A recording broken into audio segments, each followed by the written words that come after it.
The Shatterwake never slept. It breathed. Some mornings it exhaled fog so thick it turned ships into rumors. Some nights it drew back like a held breath, bearing reefs that glowed faintly blue and hummed as if the sea remembered songs older than maps. Sailors swore the water listened. Traders paid as if it did tithes of salt, coins pressed to wet planks, little vows muttered into the wind.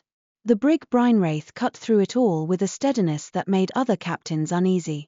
Her hull was narrow and hungry, tar-black with pale seams that caught moonlight like fishbone. The figurehead at her prow was not a maiden or a beast, but an open hand, palm up, carved with careful lines as though it could cradle a thing too bright to hold. On her quarterdeck, Captain Dairn Salkett stood with both hands on the rail, letting the wind lash his coat and the spray sting his face. The sea's taste clung to him more than it did to other men. Salt didn't just dry on his skin, it seemed to settle in his blood. Behind him, the ship's lanterns swayed.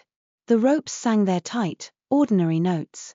And under it, beneath the creak and hiss of travel, there was another sound so faint it could have been imagination, a thin, glassy chime that followed him like a shadow. Hester Runeve came up from the main deck with a gait that made room around her without her asking. Her hair was braided close, her sleeves rolled, her eyes sharp enough to cut rope.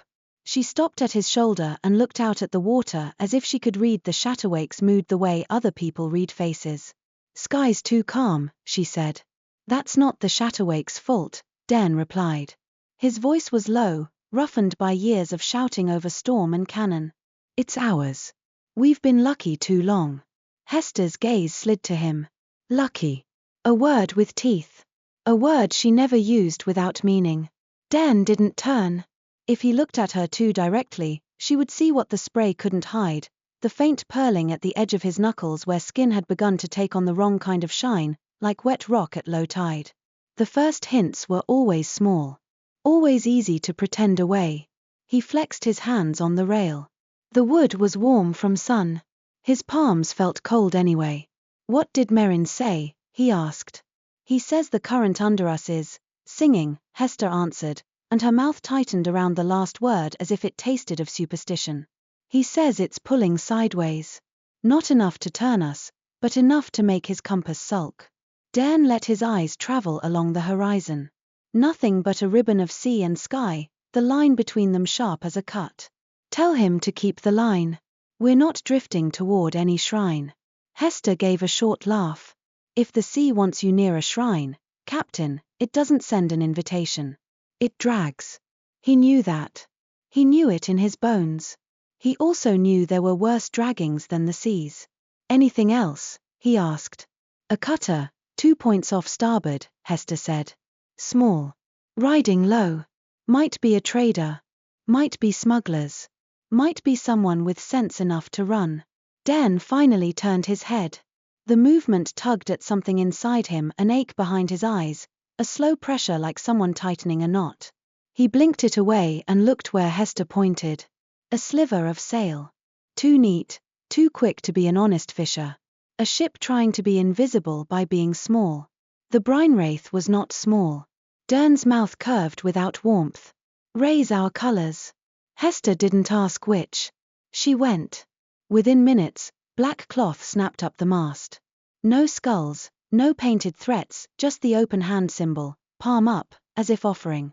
Or demanding. Those who had heard of the Brinewraith knew it meant one thing: you could bargain, or you could bleed. The cutter shifted course almost at once, turning away. Its captain had eyes. Dairn watched it try to flee. He heard the crew's answering energy below, boots striking planks, lines whipping through hands, the busy sounds of a ship becoming a hunter. He didn't raise his voice. He didn't need to. The Brinewraith moved as if she were an extension of his will, every rope and spar obeying with the smoothness of long practice. They gained steadily. As they closed, the cutter's details sharpened, sun-bleached sails patched too many times, a low stern with a single gun that looked more like decoration than defense. But what caught Dairn's eye was the way her wake broke wrong, as if something heavy dragged beneath her. Merrin Fatch appeared at the base of the quarterdeck steps, clutching a rolled chart, his freckles pale under stress. "Captain," he called up, too loud for a man who feared being heard. There's a sound under her." Like a shell held to your ear, but not now, Hester snapped from behind him as she returned to her station.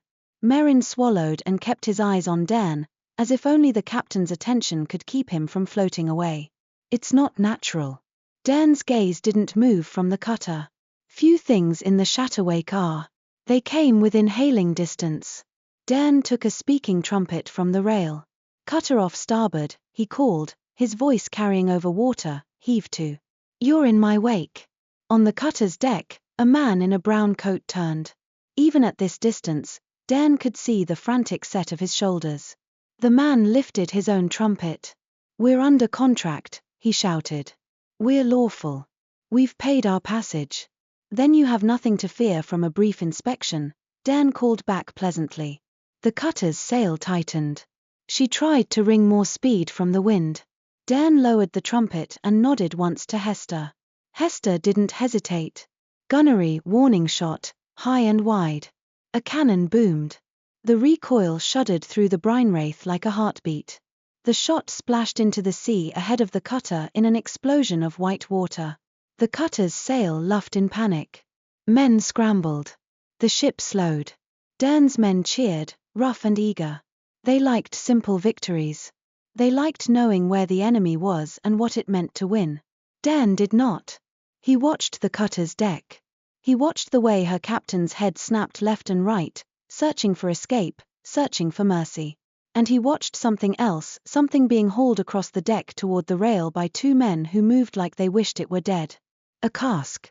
Not unusual. Ships carried barrels of everything: rum, water, salt fish. But this one was bound with extra rope, and the lid was sealed with pitch so thick it looked like someone had tried to drown the wood. The men shoved it closer to the rail as if eager to rid themselves of it. Then the cask jerked.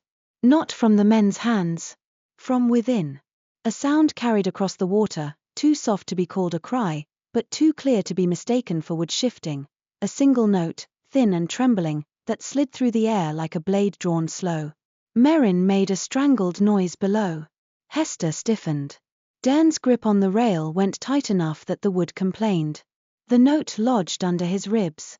For a heartbeat, the glassy chime that followed him, his private torment, went quiet, as if listening.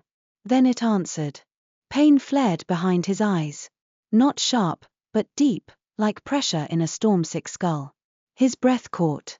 The world wavered, the horizon tilting. He swallowed hard and kept his face still.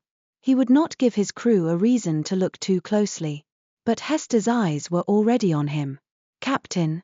I'm fine, he said, too quickly. He forced his hand to loosen. The rail's splinters stayed in his palm.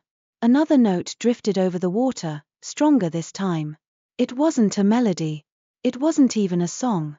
It was a call, something alive trapped in a box and knocking on the world with its voice. Dairn lifted the speaking trumpet again.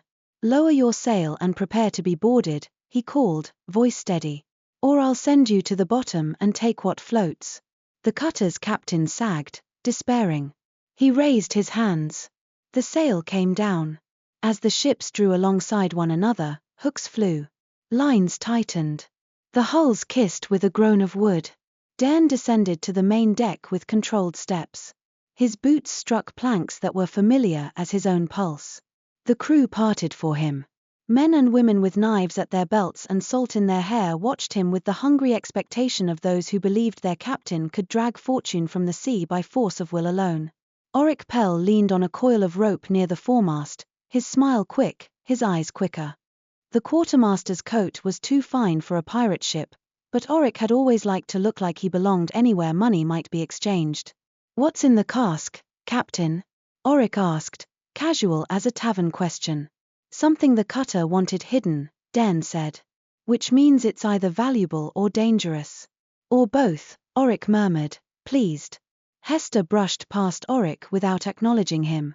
Boarding party ready, she said to Dairn. Your call. Dairn nodded. With me. He didn't go first out of bravado. He went first because there were things he could not afford to let his crew meet without his hand on the reins. They crossed onto the cutter. The deck was cramped, the air sour with stale fish and fear. The crew there stood with weapons half raised, half-lowered men who knew they were outmatched and were trying to decide whether pride was worth dying for. Dairn's gaze went straight to the cask. It sat near the rail, ropes biting into its sides. The pitch seal on the lid glistened in the sun like fresh tar. The wood trembled faintly, as if something inside was shivering. The cutter's captain, brown coat, sweat-dark hair, stepped forward with hands lifted in surrender. "Captain Salkett," he said hoarsely, as if Dairn's name was a curse he feared to speak. "We mean no trouble. We're carrying goods under contract. We have papers." Dairn didn't bother with papers. He had learned long ago that paper meant what guns allowed it to mean. "What's in the cask?" Dairn asked. The man's throat bobbed. "Nothing of value to you." Another note shivered out of the barrel, muffled but unmistakable. The cutter crew flinched away from it like it burned. Dairn stepped closer. The air around the cask felt cooler than it should, as if sea depth had leaked onto the deck. He could smell brine, stronger than the open water, threaded with something faintly sweet like crushed flowers left too long in salt. He reached down and placed his palm on the wood. The cask went still. A new sound rose inside Dairn's head, his own curse, the thin chime of saltglass that always hovered at the edge of hearing. It struck once, sharp as a nail tapped on crystal, then faded. His breath eased as if someone had loosened a tight rope around his ribs. He withdrew his hand slowly, careful not to show the relief. Hester's presence at his shoulder was solid. "Captain," she said quietly, so only he could hear, "don't touch things that sing." He almost smiled. Almost. Too late. He turned to the cutter's captain again. "Unseal it." "No," the man blurted, then seemed to realize what he'd said. His eyes darted to the cask, then to the sea. If you open it, you'll have trouble you don't want. We were paid to keep it closed. Just take our coin and let us go. Please." Oric, who had crossed behind them with the easy grace of a man who always found the best angle, chuckled softly. "Paid by who? That's the question that buys us a finer life." The cutter's captain's mouth tightened. "Rhett Malkin," he admitted at last, spitting the name like sour fish. Oric's eyebrows rose. "Malkin? The archipelago broker with more friends than morals? That's a rich scent." Dairn ignored Oric.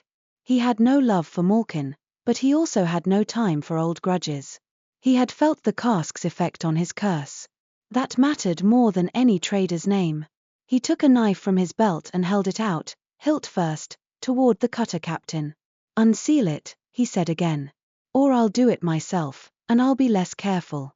The captain stared at the knife as if it were a serpent. His hands shook when he took it. He knelt by the cask, fingers fumbling at the pitch. As the seal cracked, the air changed. The scent of brine deepened, fresh and cold, like plunging hands into the sea at dawn. The hair on Dairn's arms lifted. The lid creaked open. Inside was darkness, then a movement like a ripple. A face rose into the light. Not fish. Not monster. A woman. Her skin was damp as if she'd just surfaced, her hair a spill of deep ink clinging in wet ropes around her shoulders. Her eyes were large and unnervingly clear, the grey-green of storm shallows. There were fine marks along her collarbones, pale ridges like the faint lines left by a pressed shell. Around her throat, a cord held a small pouch that glittered faintly when the light caught it, pearls, but not the dead white of ordinary ocean treasure. These held a soft inner sheen, as if moonlight had been trapped and was trying to remember how to shine. She drew a breath that sounded too loud in the sudden hush. Then she spoke, voice roughened by confinement but steady. "Put the lid back," she said. "Now." No one moved. Even the cutter's crew stared as if they couldn't decide whether she was salvation or doom. Hester's hand hovered near her sword, but she didn't draw. Her eyes flicked once to Dairn, a question. Dairn met the woman's gaze. Something in him, some part the curse hadn't yet eaten, recognized a will as hard as his own. "Who are you?" he asked. Her gaze didn't falter. "Someone you shouldn't have stolen." Oric gave a delighted little sound. "Oh, I like her." Hester shot him a look that could have killed. The woman's eyes slid briefly to Hester's blade, then back to Dairn. "If you want to live," she said, "you'll let me go back into the water. If you want to keep your ship from sinking under you, You'll cut these ropes and put the lid back until you decide to do the right thing. Her words were not pleading. They were a warning delivered like a fact. Dairn crouched beside the cask, careful to keep his balance on the cutter's heaving deck. You're a siren, he said quietly. I am a pearl singer, she corrected, and there was a difference in the way she said it, a pride that didn't need permission. Not a tale for sailors to laugh at when they're drunk. Aren't you? Auric asked, leaning closer, grin easy. Because you've got the eyes for it. The woman's gaze snapped to Auric. Her voice sharpened. Step back. Auric, to his credit, did. Not because he was afraid of her, but because Dairn's eyes had turned cold. Dairn studied her. Pearl singers are supposed to live deeper than trade routes. We do, she said. When men like Rhett Malkin don't put nets around our throats. Dairn's mouth tightened. Malkin. Of course. He looked at the pouch at her throat. Those pearls. Her hand rose instinctively to cover them. Mine, she said, then added, as if the word were a knife she held ready, sacred. Sacred. Valuable. Dangerous. Dairn's curse pulsed behind his eyes, a faint pressure that had eased when he touched the cask. The idea came with such clarity it felt like someone else had put it in his head. Her voice could cut knots. Her pearls could anchor the cut. He had heard whispers in ports, when men got sloppy with rumor, songs that calmed storms, songs that lured ships to reefs, songs that could unmake bargains. He had always dismissed most of it. But his curse had answered her presence like thirst meeting water. What's your name? He asked. Her eyes narrowed. You don't get my name. Everyone has a name. And everyone who has taken mine has tried to use it like a hook, she replied. No. Hester's mouth twitched, approval reluctant. Auric's grin widened again, like he'd found a new game. Dairn rose to his feet. Bring her aboard, he said to Hester. The woman's gaze flashed. No. Dairn held her eyes. You're coming with me, he said, voice even, because you're already entangled in this. Malkin doesn't ship people in barrels for charity. If I leave you here, someone else will take you. Someone worse. There are always worse, she said. That doesn't make you better. He didn't argue. He didn't need her to think him good. He needed her alive. Hester stepped forward, not rough, but firm. We'll do this without chains, she said, clearly choosing her words with care. If you come walking. The woman's gaze flicked to Hester's face, measuring. Then to Dairn. Then to the sea beyond the rail, open and glittering and cruel. Her shoulders squared. She placed one hand on the rim of the cask and hauled herself out. She moved like she wasn't used to planks, her balance a shade too fluid, but she didn't stumble. Water ran down her wrists, dripping onto the deck. Up close, Dairn saw faint scars at her ankles, like old rope burns. Rage pricked under his tongue, bitter and unexpected. She straightened fully. She was not tall, but she held herself as if she could take up more space than any man present. Her wet hair clung to her cheeks. She pushed it back without looking away from Dairn. If you lay iron on me, she said, voice low, I will not sing for you. If you threaten me, I will not sing for you. If you try to take my pearls, I will scream until your ship remembers what screaming means. A murmur ran through Dairn's boarding party. Superstitious fear, sharpened by fascination. Dairn felt none of it. He felt the old tightness behind his eyes, the salt glass chime hovering in his skull. He felt the faint relief her presence had brought. He also felt something else, quieter and far more dangerous, the awareness that she had already named his deepest habit with precision. Taking. Using. Treating living things as tools. He didn't like being seen. You're assuming I want your song, he said. Her gaze didn't waver. You touched the cask, she said softly, and the softness was more cutting than any insult. You felt it. You're sick with a knot you can't untie alone. Hester's eyes snapped to Dairn's face. Auric went still, interest sharpening. Dairn's jaw set.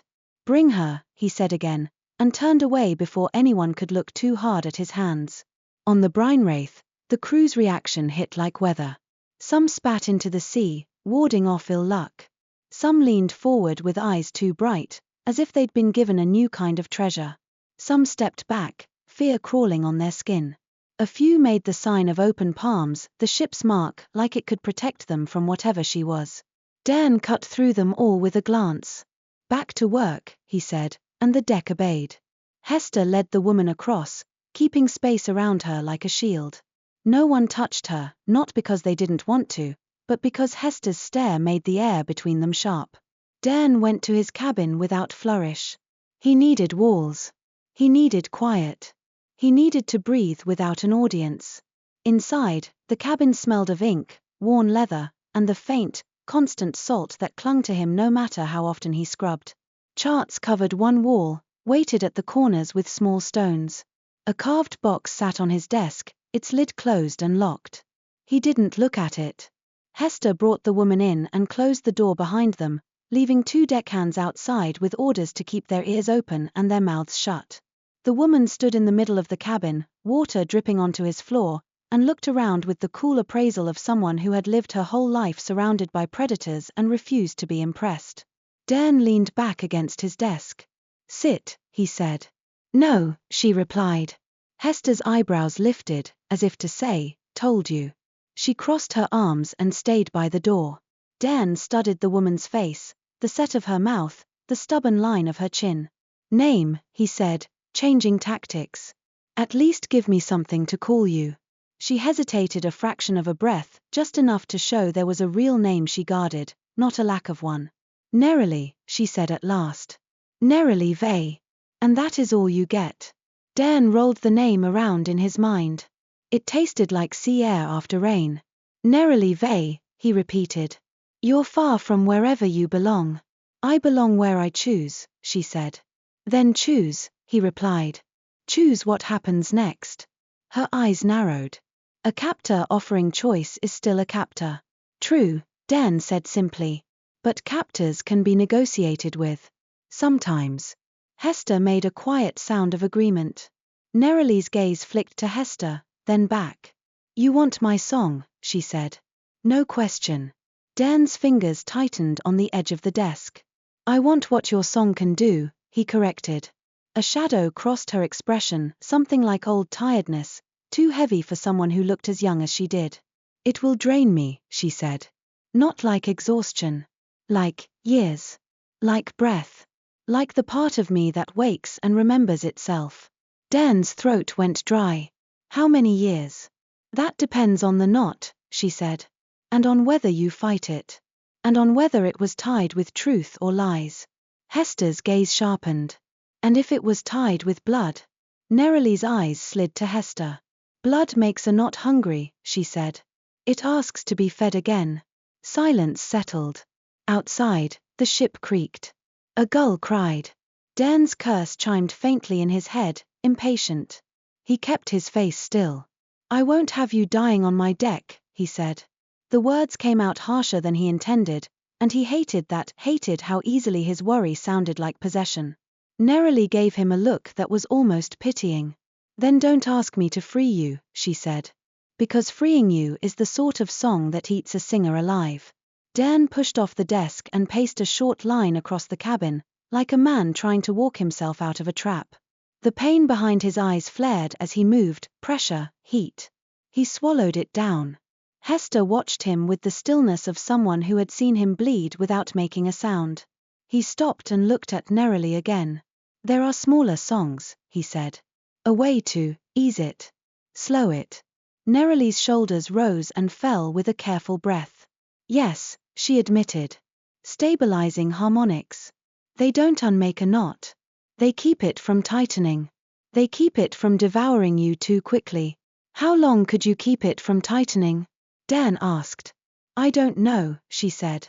"A day. A week. A month, if you stop feeding it with whatever it craves." Dairn's jaw tightened. His curse craved the sea. It craved guilt. It craved his fear of dying forgotten. It craved his refusal to pay for his own choices. "You could stabilize me," he said, "without killing yourself." Neralie's gaze sharpened. "For a price," she said. "And not coin."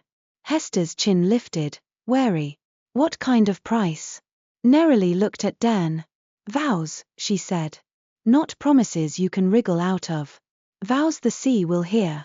Dairn felt something cold settle in him. Vows were anchors. Vows were dangerous. But he was already anchored. Already knotted. What vows? He asked. Neralie's voice was steady as a keel. No iron chains, she said. Not on my wrists. Not on my throat.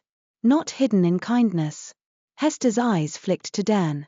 He gave a small nod. And, Neralie continued, no song under threat. If you frighten me into singing, the resonance will hear the lie between my voice and my will. It will recoil. It will hurt me. It may hurt you. It will not free you. Dairn held her gaze.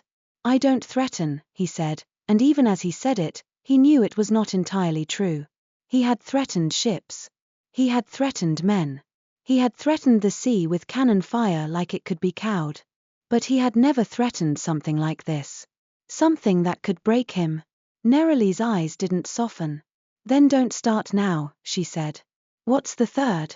Dairn asked. Her hand rose again to the pouch at her throat, fingers pressing lightly against the pearls as if to remind herself they were still there. You will return what was stolen, she said. Hester's head snapped up. What stolen? Neralie's gaze didn't waver from Dairn. The anchor of your knot, she said quietly. The crown pearl. Dairn felt his stomach drop as if the ship had pitched suddenly. The carved box on his desk seemed to throb with presence, though he still refused to look at it. Hester turned slowly toward him, realization sharpening her face. Captain, she said, voice low, tell me you didn't. Dairn's throat worked. The pain behind his eyes pulsed. Neralie watched him like she was watching a storm decide which way to break. He had spent years making sure no one on his ship knew the full shape of his curse. Hester knew pieces, enough to keep him alive, not enough to name him a fool. Oryx suspected.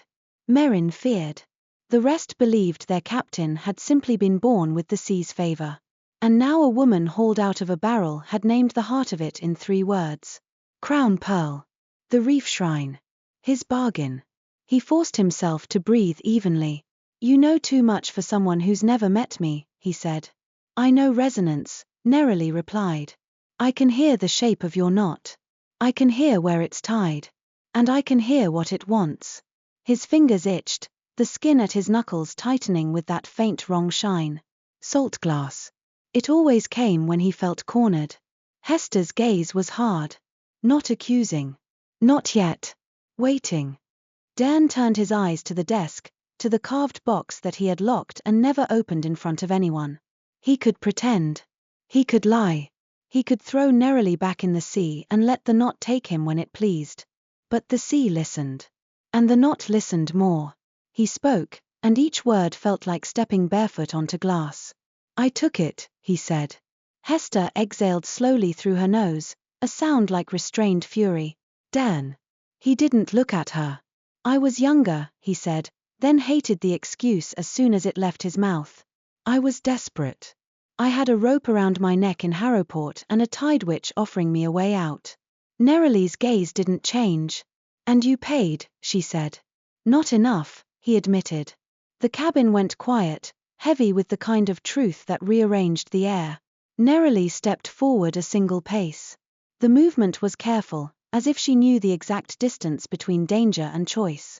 Return it, she said. To the reef-shrine where it belongs. The knot cannot be cleanly undone while its anchor is displaced. You can cut at it all you like, you will only bleed me to do it. Dairn's jaw clenched. The reef-shrine was not a place ships visited casually. It was teeth and light and old magic. Men vanished there. Ships came back empty, if they came back at all. He looked at her and found no fear in her face. Only resolve. You're asking me to sail into a grave, he said. I'm asking you to stop trying to climb out of one by stepping on my throat, she replied, calm as a tide. Something in him shifted, small, but real. A tightness loosening, not in his curse, but in something older. Something human. Hester's voice cut in, roughened by feeling she didn't let loose often. If we take her as a tool, she said to Dairn, we're no better than Malkin. And if you took a shrine pearl, her gaze flicked to his hands, to the faint shine. That knot will drown us all eventually. Oric's voice came through the door as if summoned by his own curiosity. "Captain," he called, too cheerful. "All well? Crew's asking if we're keeping the pretty catch." Hester's eyes flashed toward the door with the promise of violence. Dairn lifted a hand, and Hester stilled. He looked at Neralie again. "If I agree," he said slowly, "you stabilize me. You don't unmake it." "Not yet." Neralie nodded once. "Yes. And you do it willingly," he said, each word a test. "I do it on my terms," she replied. "And if you break the vows, I stop." Dairn's chest tightened. He was used to men who stopped only when dead. Hester's gaze held his, unwavering. She would follow him into hell. But she would not follow him into becoming a monster.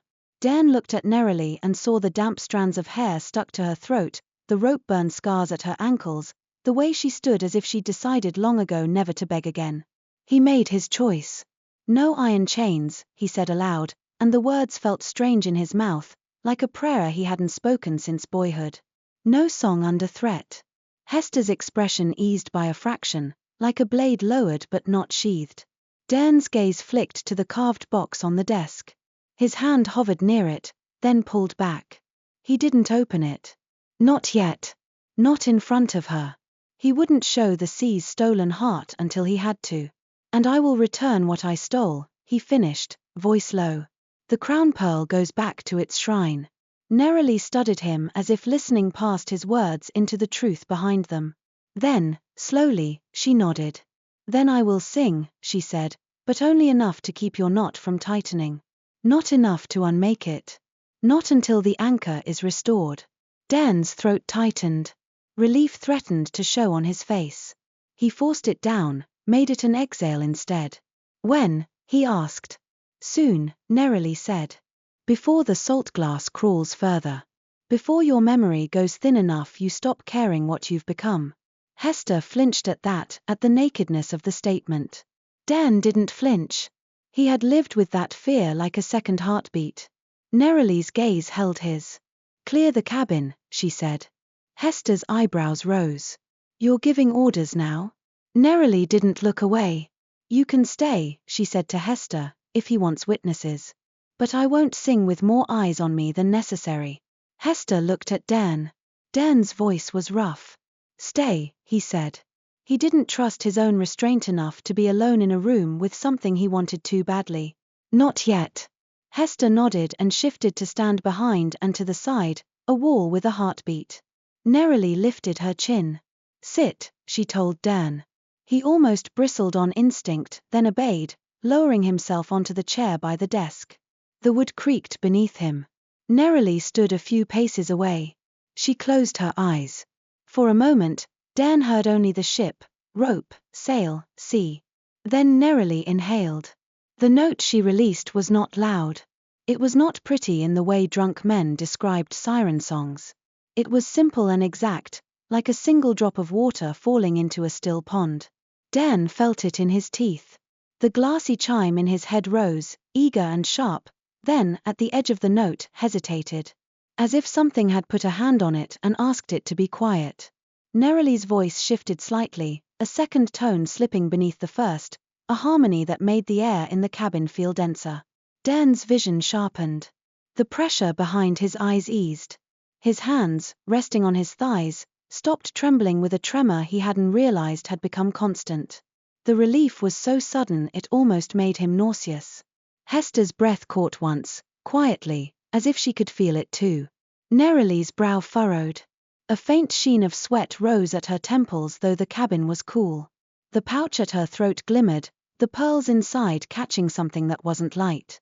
Dairn watched her mouth shape the sound, watched the concentration in her face, watched the effort in her throat.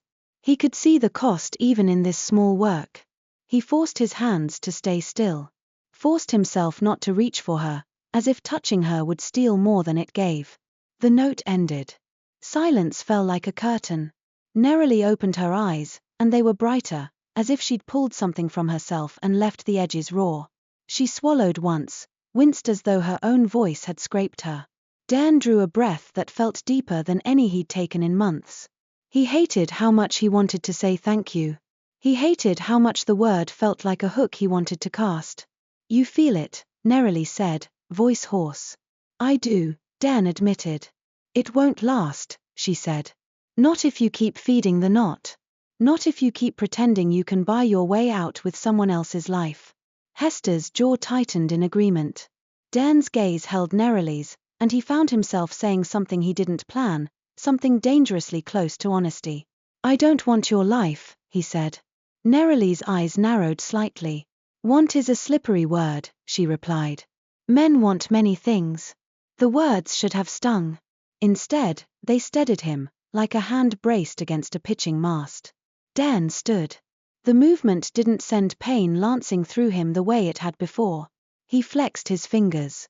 The faint shine at his knuckles remained, but it didn't feel as tight. Prepare a cabin for her, he said to Hester. The one near the quarter-deck. 2 guards outside. No one enters without permission.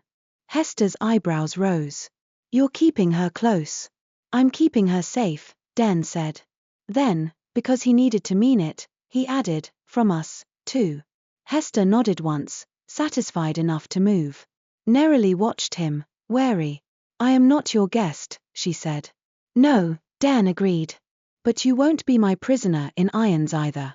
She lifted her chin. I will walk your ship, she said. I will not be shut in a room again. Dairn considered. A pearl singer loose on his deck was a risk. His crew would stare. Some would try to test the vows. Auric would certainly try to sniff profit out of her existence. But caging her would turn her into what she feared, a tool trapped until it broke. Fine, he said. You walk. With an escort. I don't need. You're on a pirate ship, Dairn cut in, voice hardening. You need more protection than you think. Neralie's mouth tightened. Then she gave a single stiff nod. Not agreement, acknowledgement of the world's shape. Dairn opened the cabin door. Auric was waiting just outside, leaning on the bulkhead as if he'd been there casually the whole time and not with his ear pressed close. He straightened with a smile that tried to pass for harmless. Well, Auric said brightly, she's real, then. Hester came up behind Dairn, eyes cold. Walk away, she told Auric. Auric lifted both hands. Peace. Curiosity's a sin on this ship now? Dairn's gaze pinned him. Curiosity that endangers my crew is. Auric's smile faltered for the first time. His eyes flicked to Neralie. What are you, truly? He asked her, softer, as if charm might coax truth. Neralie looked at him without warmth. Someone you will regret underestimating, she said. Auric's grin returned, smaller and sharper. Oh, he murmured. I already like her. Dairn stepped forward until Auric had to lean back against the bulkhead to keep space between them. No iron, Dairn said quietly, for Auric's ears alone. No threats. No tricks. You cross those lines, and you'll find out how loyal I am. Auric's eyes glinted. To her. To my ship, Dairn said, and let the ambiguity stand like a blade between them. Auric swallowed, nodded once, and slipped away down the corridor with the smoothness of a man retreating without admitting it. Dairn followed Hester and Neralie onto the main deck. The sun was lowering, turning the sea copper. The crew pretended not to stare. They failed. Merrin hovered by the helm, his hands tight on a coil of rope like it could anchor his nerves. His eyes landed on Neralie and went wide. He whispered, almost prayerful, it's her. The sound. Neralie's gaze flicked to him. Something in her expression softened by a fraction, recognition, perhaps, that fear was not always cruelty. You hear resonance, she said. Merrin swallowed hard. I hear something, he admitted. Like a storm humming before it breaks. Neralie nodded once. Then you should trust your ears, she said. And keep your captain away from shrines until he's ready to pay what they ask. Merrin's gaze darted to Dairn, then away, as if looking too directly might make the truth bite him. Dairn turned his face toward the sea and tasted the wind. Somewhere out there was the reef-shrine he'd avoided in his mind for years, the place he'd stolen from, the place that had been waiting for him with patient teeth. Somewhere out there, the tide witch who held his bargain would feel the knot shift and turn her attention toward him like a blade toward a throat. He could almost hear it already in the distance, not thunder, but something subtler, the Shatterwake's breath drawing in. Hester stepped close enough that her shoulder brushed his. "You're really doing it," she said, low. Dairn didn't look at her. "I said I would." "That's not what I mean," Hester replied. "You're choosing the hard way." Dairn's mouth tightened. "There isn't an easy way that doesn't make me." He stopped. He didn't finish the sentence. He didn't need to. The sea would have heard it anyway. Neralie stood a few paces away, watching the horizon like she could see threads in the air. The setting sun caught the water on her skin and turned it briefly gold. Dairn felt the stabilizing echo of her song still in his bones. He felt the way his curse had quieted, listening, waiting. He also felt something else he hadn't expected, the first stir of fear that wasn't for himself. Not for his ship. Not for his crew. Not even for the knot tightening in his veins. For her. Because he had captured her with the same casual violence he'd used to capture coin and cargo, and now he understood too late, perhaps, that she was not treasure. She was a person with breath years that could be stolen in ways iron could never measure. He had made vows. The Shatterwake listened. And if he broke them, the sea would not forgive him. He lifted his voice, carrying it across the deck. "Set a course east-southeast," he ordered. "Toward the old reefs." The crew shifted, uneasy at the direction. Superstitions tightened like ropes. Hester's eyes narrowed. "Captain." Dairn's gaze remained on the horizon. "We're returning what I stole," he said, loud enough that anyone listening would hear the shape of it. A hush rippled over the deck. Neralie's gaze found him again. This time, it held something new, still wary, still guarded, but threaded with the faintest edge of belief.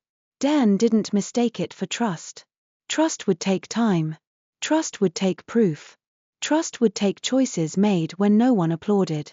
But the ship turned beneath his feet, bow angling toward a darker stretch of sea where the water's color deepened and the air grew cooler, as if they sailed toward a mouth. Behind them, the captured cutter drifted away, lighter now without its hidden cargo, carrying the story of what the Brinewraith had taken. Ahead, the Shatterwake drew another breath. And somewhere, far beyond sight, something old and hungry began to listen back. The first night after the cutter was released, the Brinewraith sailed under a sky too clear to be kind. Stars scattered across the dark like spilled salt. The moon sat low and sharp, turning the sea into hammered metal. It should have been peaceful. It should have made men sing and drink and boast. Instead, the crew moved with a tight, wary energy, as if they could feel the direction of the ship in their bones and didn't like what it pointed toward. Neralie walked the deck at dusk with Hester 2 paces behind her and a deckhand posted at a distance that was meant to look casual. The escort didn't speak unless spoken to. Dairn had ordered it that way. It was the closest he could come to offering her freedom without handing her to the worst instincts aboard. She tested every boundary the ship had, not by running, but by observing. She watched how the crew handled rope, how they checked knots twice when the wind shifted, how they avoided stepping over certain coils as if the act itself might invite bad luck. She listened to the timbre of the boards beneath her bare feet, the way the hull responded to the water. Once, she paused near the mainmast and rested her palm against the wood. The mast gave back a faint vibration, resonance stored in seasoned timber, saturated with years of storms and shouted orders. The ship had a voice. It wasn't a singer's voice. It was older, rougher. But it remembered. Hester stopped beside her. "If you're looking for the best place to throw yourself overboard, that rail's on the other side." Neralie didn't glance up. "If I wanted the sea, I'd have taken it already." Hester's eyes narrowed. "Then what are you doing?" "Listening," Neralie said. "Your ship is loud." Hester snorted. "She's a brig. Brigs are loud." "This loud is different," Neralie murmured. "There's a hum under her. A thread that keeps tugging, even when the water is still." Hester's jaw tightened. "That'll be the captain's misfortune you're hearing. We don't speak of it where the crew can." Neralie lifted her gaze, and for once there was no sharpness in it, only a measured calm. "Misfortunes become louder when you pretend not to hear them," she said. Hester held her stare for a long moment, then looked away toward the bow, where the open-hand figurehead reached into darkness. "Don't try to fix him out of pity," Hester said quietly. If you do, it'll kill you. Neralie's mouth tightened. I'm not here to fix him, she said. I'm here to make sure I don't die for his choices. Hester gave a grim nod, like a woman who respected survival almost as much as she respected loyalty.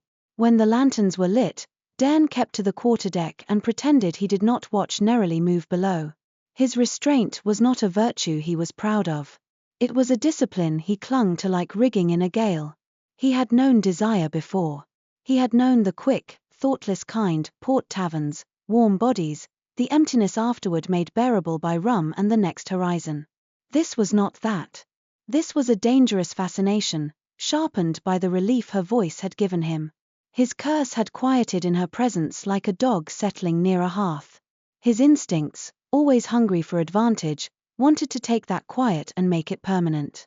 And that, he told himself, was exactly why he could not be allowed to reach for it. Dairn's gaze slid to his hands in the moonlight. The faint shine at his knuckles looked almost beautiful if one didn't know what it meant. Saltglass was patient. It did not need to rush. It only needed him to slip. Hester came up to the quarterdeck with her nightly report. She's walking, she said, and she's watching. Crew's uneasy. They'll get used to uneasy, Dairn replied. They'll get restless, Hester countered. And Oryx got that look. The one he gets when he thinks he's found a new seam to mine. Dairn's mouth hardened. If Oryx so much as speaks her name in a port, I'll cut his tongue. Hester didn't smile. That'll just make him trade in secrets instead of words. Keep him close. Dairn nodded once. He kept Oryx close already. Oryx was a man who could find profit in a storm. That made him useful. It also made him dangerous in ways cannon fire never was. Below, Neralie stopped at the base of the quarterdeck steps and looked up. Lantern light threw soft gold across her face. Her hair had dried into dark waves, but the sea seemed to cling to her anyway, as if she carried a deeper tide around her shoulders. Dairn didn't move. He did not invite. He waited. Neralie climbed one step, then another, until she stood at the edge of the quarterdeck, close enough that Dairn could hear her steady breathing. I need water, she said. Hester frowned. There's water on this ship. Not the kind I mean, Neralie replied without looking at her. Her gaze stayed on Dairn. I need seawater. Clean. Deep. Not warmed in barrels. Not fouled with wood and old hands. Dairn's eyes narrowed. Why? Because your knot is not the only thing here that's hungry, Neralie said. If I keep singing without feeding the right current, the resonance will pull from me harder. It will take more than I can afford. Hester's mouth tightened. You're saying the ship will drink you? Neralie nodded once. Not the ship. The magic that clings to it. The threads your captain has dragged behind him. They're tangled in the hull. Dairn's jaw flexed. How do we feed it? Neralie's gaze flicked to the sea. We lower a bucket below the surface line and let it fill where the moon can't reach, she said. Then I pour it over the open hand at the prow and sing a grounding tone. It's small. It won't cost much. You want to bless my figurehead, Dairn said, and couldn't keep the faint skepticism from his voice. I want to keep myself alive, Neralie replied flatly. Dairn held her gaze for a beat, then nodded to Hester. Do it. Hester went to order a bucket lowered. Neralie stayed where she was, watching the sea like it might rise up and answer her if she listened long enough. Dairn remained beside her, careful not to stand too close. The space between them held tension like a drawn bow. You don't like being told what you need, Neralie said after a moment. Dairn's eyes stayed forward. I don't like needing anything. That's how knots tighten, she said quietly. They feed on refusal. On pride. Dairn's mouth tightened. You speak as if you've studied men. I've studied what they do when they want something they think they deserve, Neralie replied. It's all the same pattern. Different faces. Same hunger. A bitter laugh scraped out of him before he could stop it. And what do you do when you want something? Neralie's voice softened, almost unwillingly. I decide whether wanting it will cost me more than it's worth. Dairn looked at her then. Really looked. Her expression was composed, but there was weariness in the corners of her eyes. Not exhaustion from this ship alone. Older than that. as if she had been making calculations of cost for a long time. Hester returned, bucket in hand, sloshing cold water that smelled sharply of deep sea. Neralie took it carefully, as if it were a bowl of flame. They walked together toward the bow. The crew watched, pretending to busy themselves with lines and lanterns. Whispers trailed behind them like foam. At the prow, Neralie crouched and poured the water over the carved open hand. The wood drank greedily, darkening. Then she placed her palm over the wet carving and sang a tone so low it felt more like vibration than sound. The air changed. Not dramatically. No lightning. No glowing runes. But the hum beneath the ship steadied, like a tightened rope finally settling into its cleat. The brine wraith seemed to breathe easier. Dairn realized he had been holding his own breath until his lungs ached. He let it out slowly. Neralie swayed when the tone ended. Hester stepped forward instinctively, catching her elbow before she could fall. Neralie jerked back at the touch, then froze when she realized Hester was supporting, not restraining. Her eyes flicked up, wary. Hester's grip loosened at once. "Sorry," she said gruffly. "You looked like you might go down." Neralie straightened, blinking. "Thank you," she managed, the words clearly unfamiliar. Dairn watched the exchange and felt something inside him shift again, a thread of tension loosening in a place he hadn't known was knotted. Hester was not a gentle woman. If she was offering kindness, it meant she had decided Neralie was not an enemy. That would help.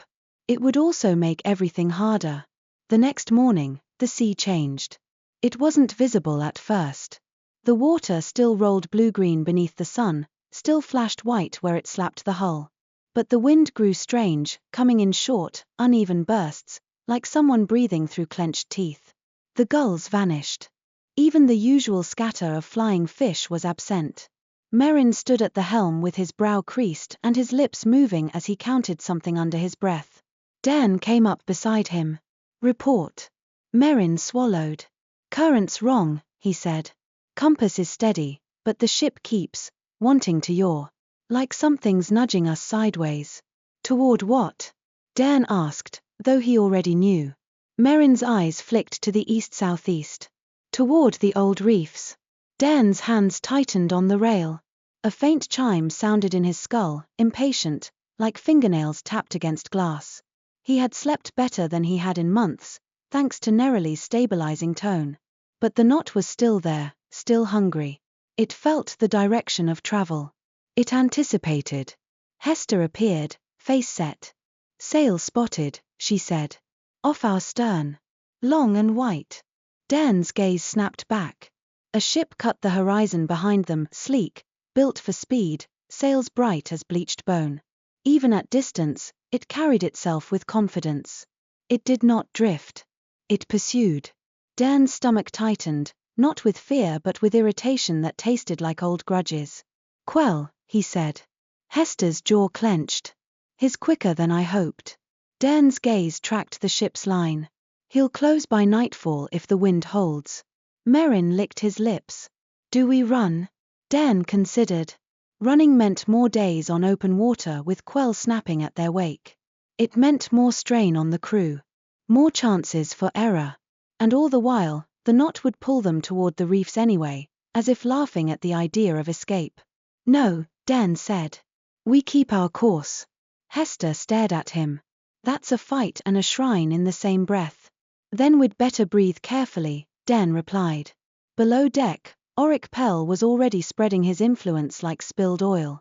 Dairn heard the murmurs before he saw them, low conversations cut short when he appeared, glances exchanged, worry turning to appetite. When Dairn descended, Auric met him near the galley with that easy smile. "Captain," Auric said, "word is we've got a privateer on our tail. And we've got," his gaze slid sideways, toward the corridor leading to Neralie's cabin. "Opportunity on board." Dairn's eyes went cold. "Speak carefully." Auric lifted his hands.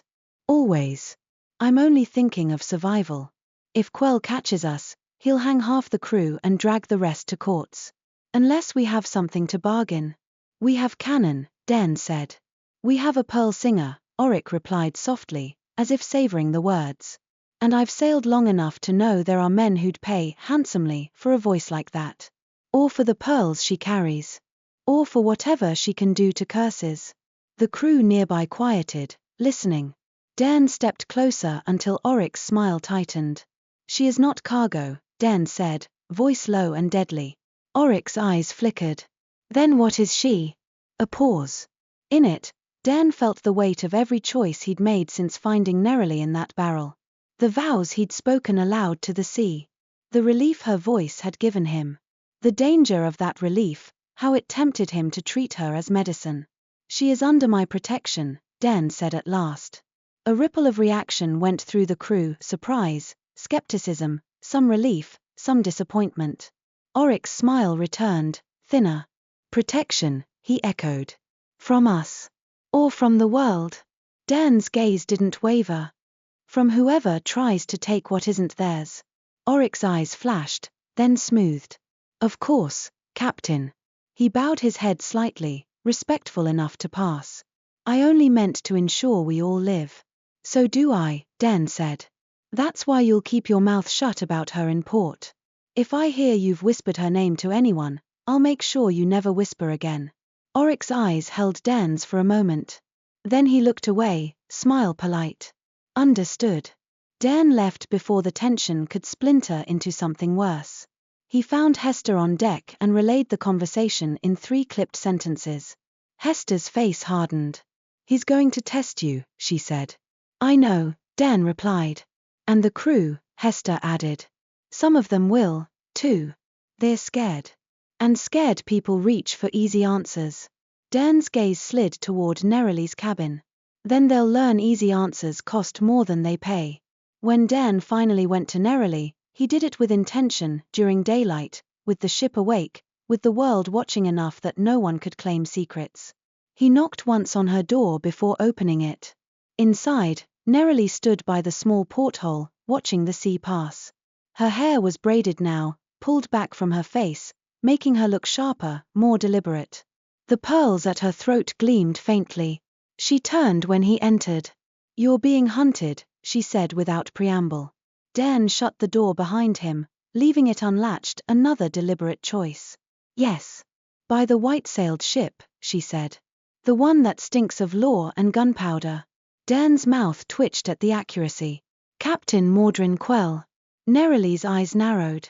He wants you. He wants my rope, Dairn said. And my ship. And me, Neralie added quietly. Dairn didn't deny it. Possibly. Neralie's gaze held his. If you intend to bargain with my life, tell me now, she said, voice steady. So I can decide what I must do to survive. Dairn felt the words hit something tender inside him, an ache that had nothing to do with saltglass. I won't bargain with you, he said. Not like that. Her eyes searched his face as if trying to find the hook hidden under the words. Dairn forced himself to say the rest. But Quell will use you if he can. And Oryx will try to sell you if he thinks it will save his skin. I've made vows. I'll keep them. But you need to understand the risk. Neralie's expression didn't soften. I understand risk, she said. I was shipped in a barrel. Dairn's jaw tightened. You shouldn't have been. No, she agreed. Then, after a breath, she added, thank you for not chaining me. The words were simple. They landed like a stone dropped into deep water, sending ripples through Dairn's chest he didn't want to feel. He kept his voice even. You stabilized me last night at the prow. It helped. It will help less as we near the reefs, Neralie said. The anchor will wake. The knot will pull harder. And, she hesitated, then added, something else is coming. Dairn's eyes narrowed. What? Neralie moved closer to the porthole and looked out as if she could see beneath the surface. There are threads in the water, she said softly. Not natural currents. Not simply the sea listening. Something woven. Something watching. Dairn's curse chimed faintly in his skull, as if in agreement. Tide witch, he said. Neralie nodded once, grim.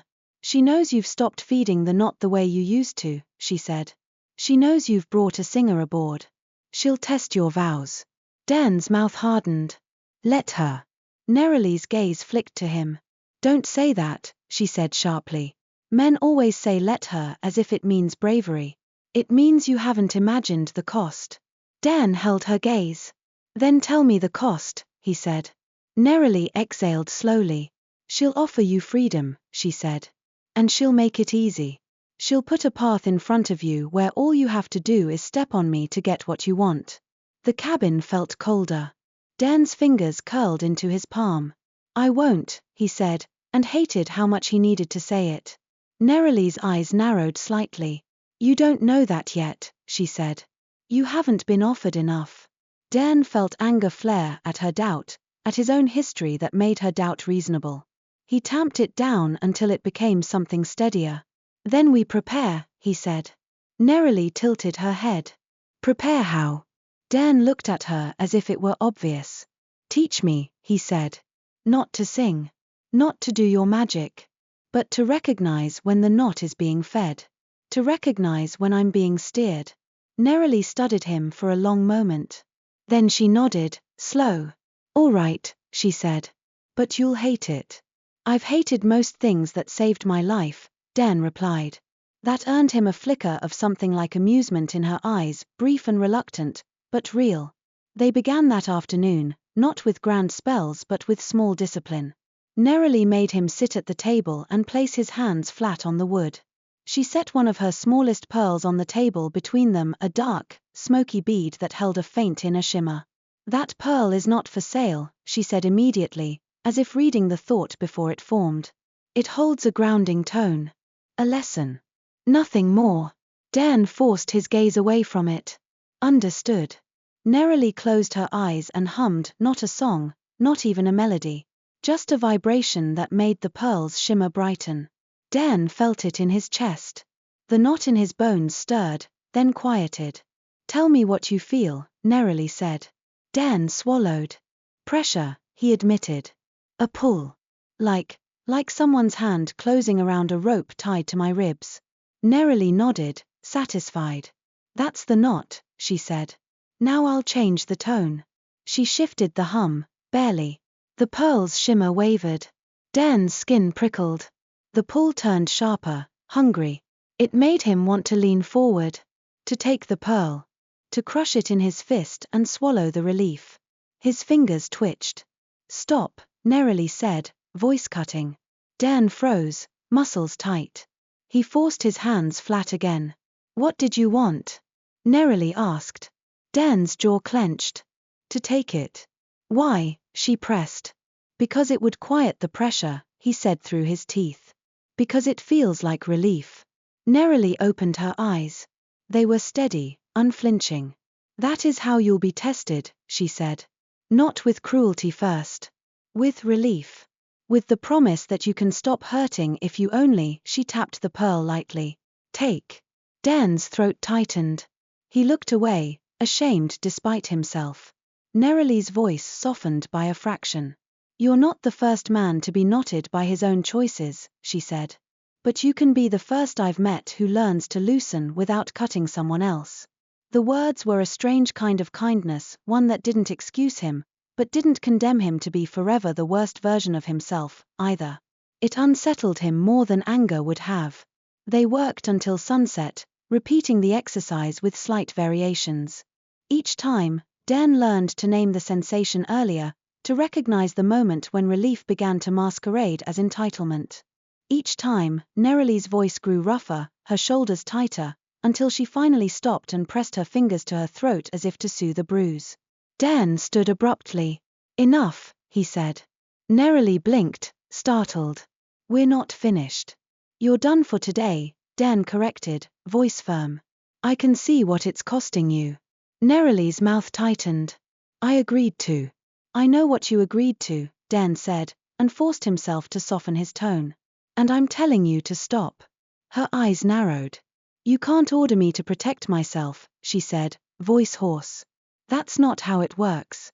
Dairn held her gaze. Then consider it a request, he said. A captain's request. For a moment, she looked like she might argue out of sheer habit. Then she exhaled and nodded once, grudging. Fine, she said. But we don't have days to waste. The reef-shrine will sense the crown pearl long before we reach it. Dairn's stomach tightened. He could almost feel the carved box on his desk from here, as if the thing inside it pulsed with its own heartbeat. That night, the first test came. It arrived as a mist that rolled over the water without wind, thick and cold, smelling faintly of violets crushed in salt. The lantern light on deck became halos. Voices sounded muffled. Even the ship's creaks softened, as if the brine wraith had been wrapped in cloth. Merrin called down from the helm, voice shaking. "Captain, fog too fast." Dairn was already on deck, eyes scanning. "Hold course," he snapped. "Double the lookout." Hester appeared at his side, blade drawn without hesitation. "This isn't weather," she said. Neralie emerged from her cabin, pale and alert despite the hour. She was wrapped in a cloak someone had provided, Tamsin's, if Dairn recognized the stitching, yet she moved like a woman who would not be hidden. She stepped to the rail and inhaled sharply. "She's here," she said. Dairn's curse chimed in his skull, sharper than it had been in days. It was like glass struck by a nail. From somewhere in the fog, a voice drifted across the water. Not shouted. Not spoken through a trumpet. It arrived as if the mist itself had formed a mouth. "Captain Salkett," it murmured, sweet as poisoned wine. "How faithful you are, when watched." The crew went still. Some crossed themselves. Some clutched charms. Even Auric, who rarely looked unsettled, had gone pale around the eyes.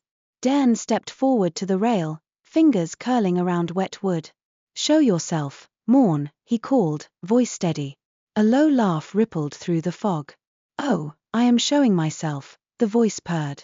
"I am the fog in your lungs, the tide under your keel, the salt that remembers your skin." Neralie's hand rose to her throat, not in fear but in readiness. She did not sing. Not yet. Dairn saw her jaw clenched, her eyes fixed on the blank white water as if she could see threads there. Sable Morn's voice came again, closer. "You've brought me a singer," she said with delighted hunger. "How generous. How predictable." Dairn felt the knot in his bones tighten, craving and pain twisting together. Behind his eyes, pressure built. Saltglass shimmered faintly at his fingertips. "Leave my ship," he growled. "But it is my ship, in part," Morn whispered. "Is it not? I bought your neck from the rope. I bought your breath from the gallows. I tied you to the sea with a bargain you gladly took." Neralie's voice cut through, sharp. "Bargains made under desperation are still bargains," she said. "But they are not unbreakable. Not if the anchor is returned." The fog shivered, as if amused. "And who are you, little pearl?" Morn cooed. "A voice in a barrel. A breath in a bottle." Neralie's eyes flashed. "I am not yours."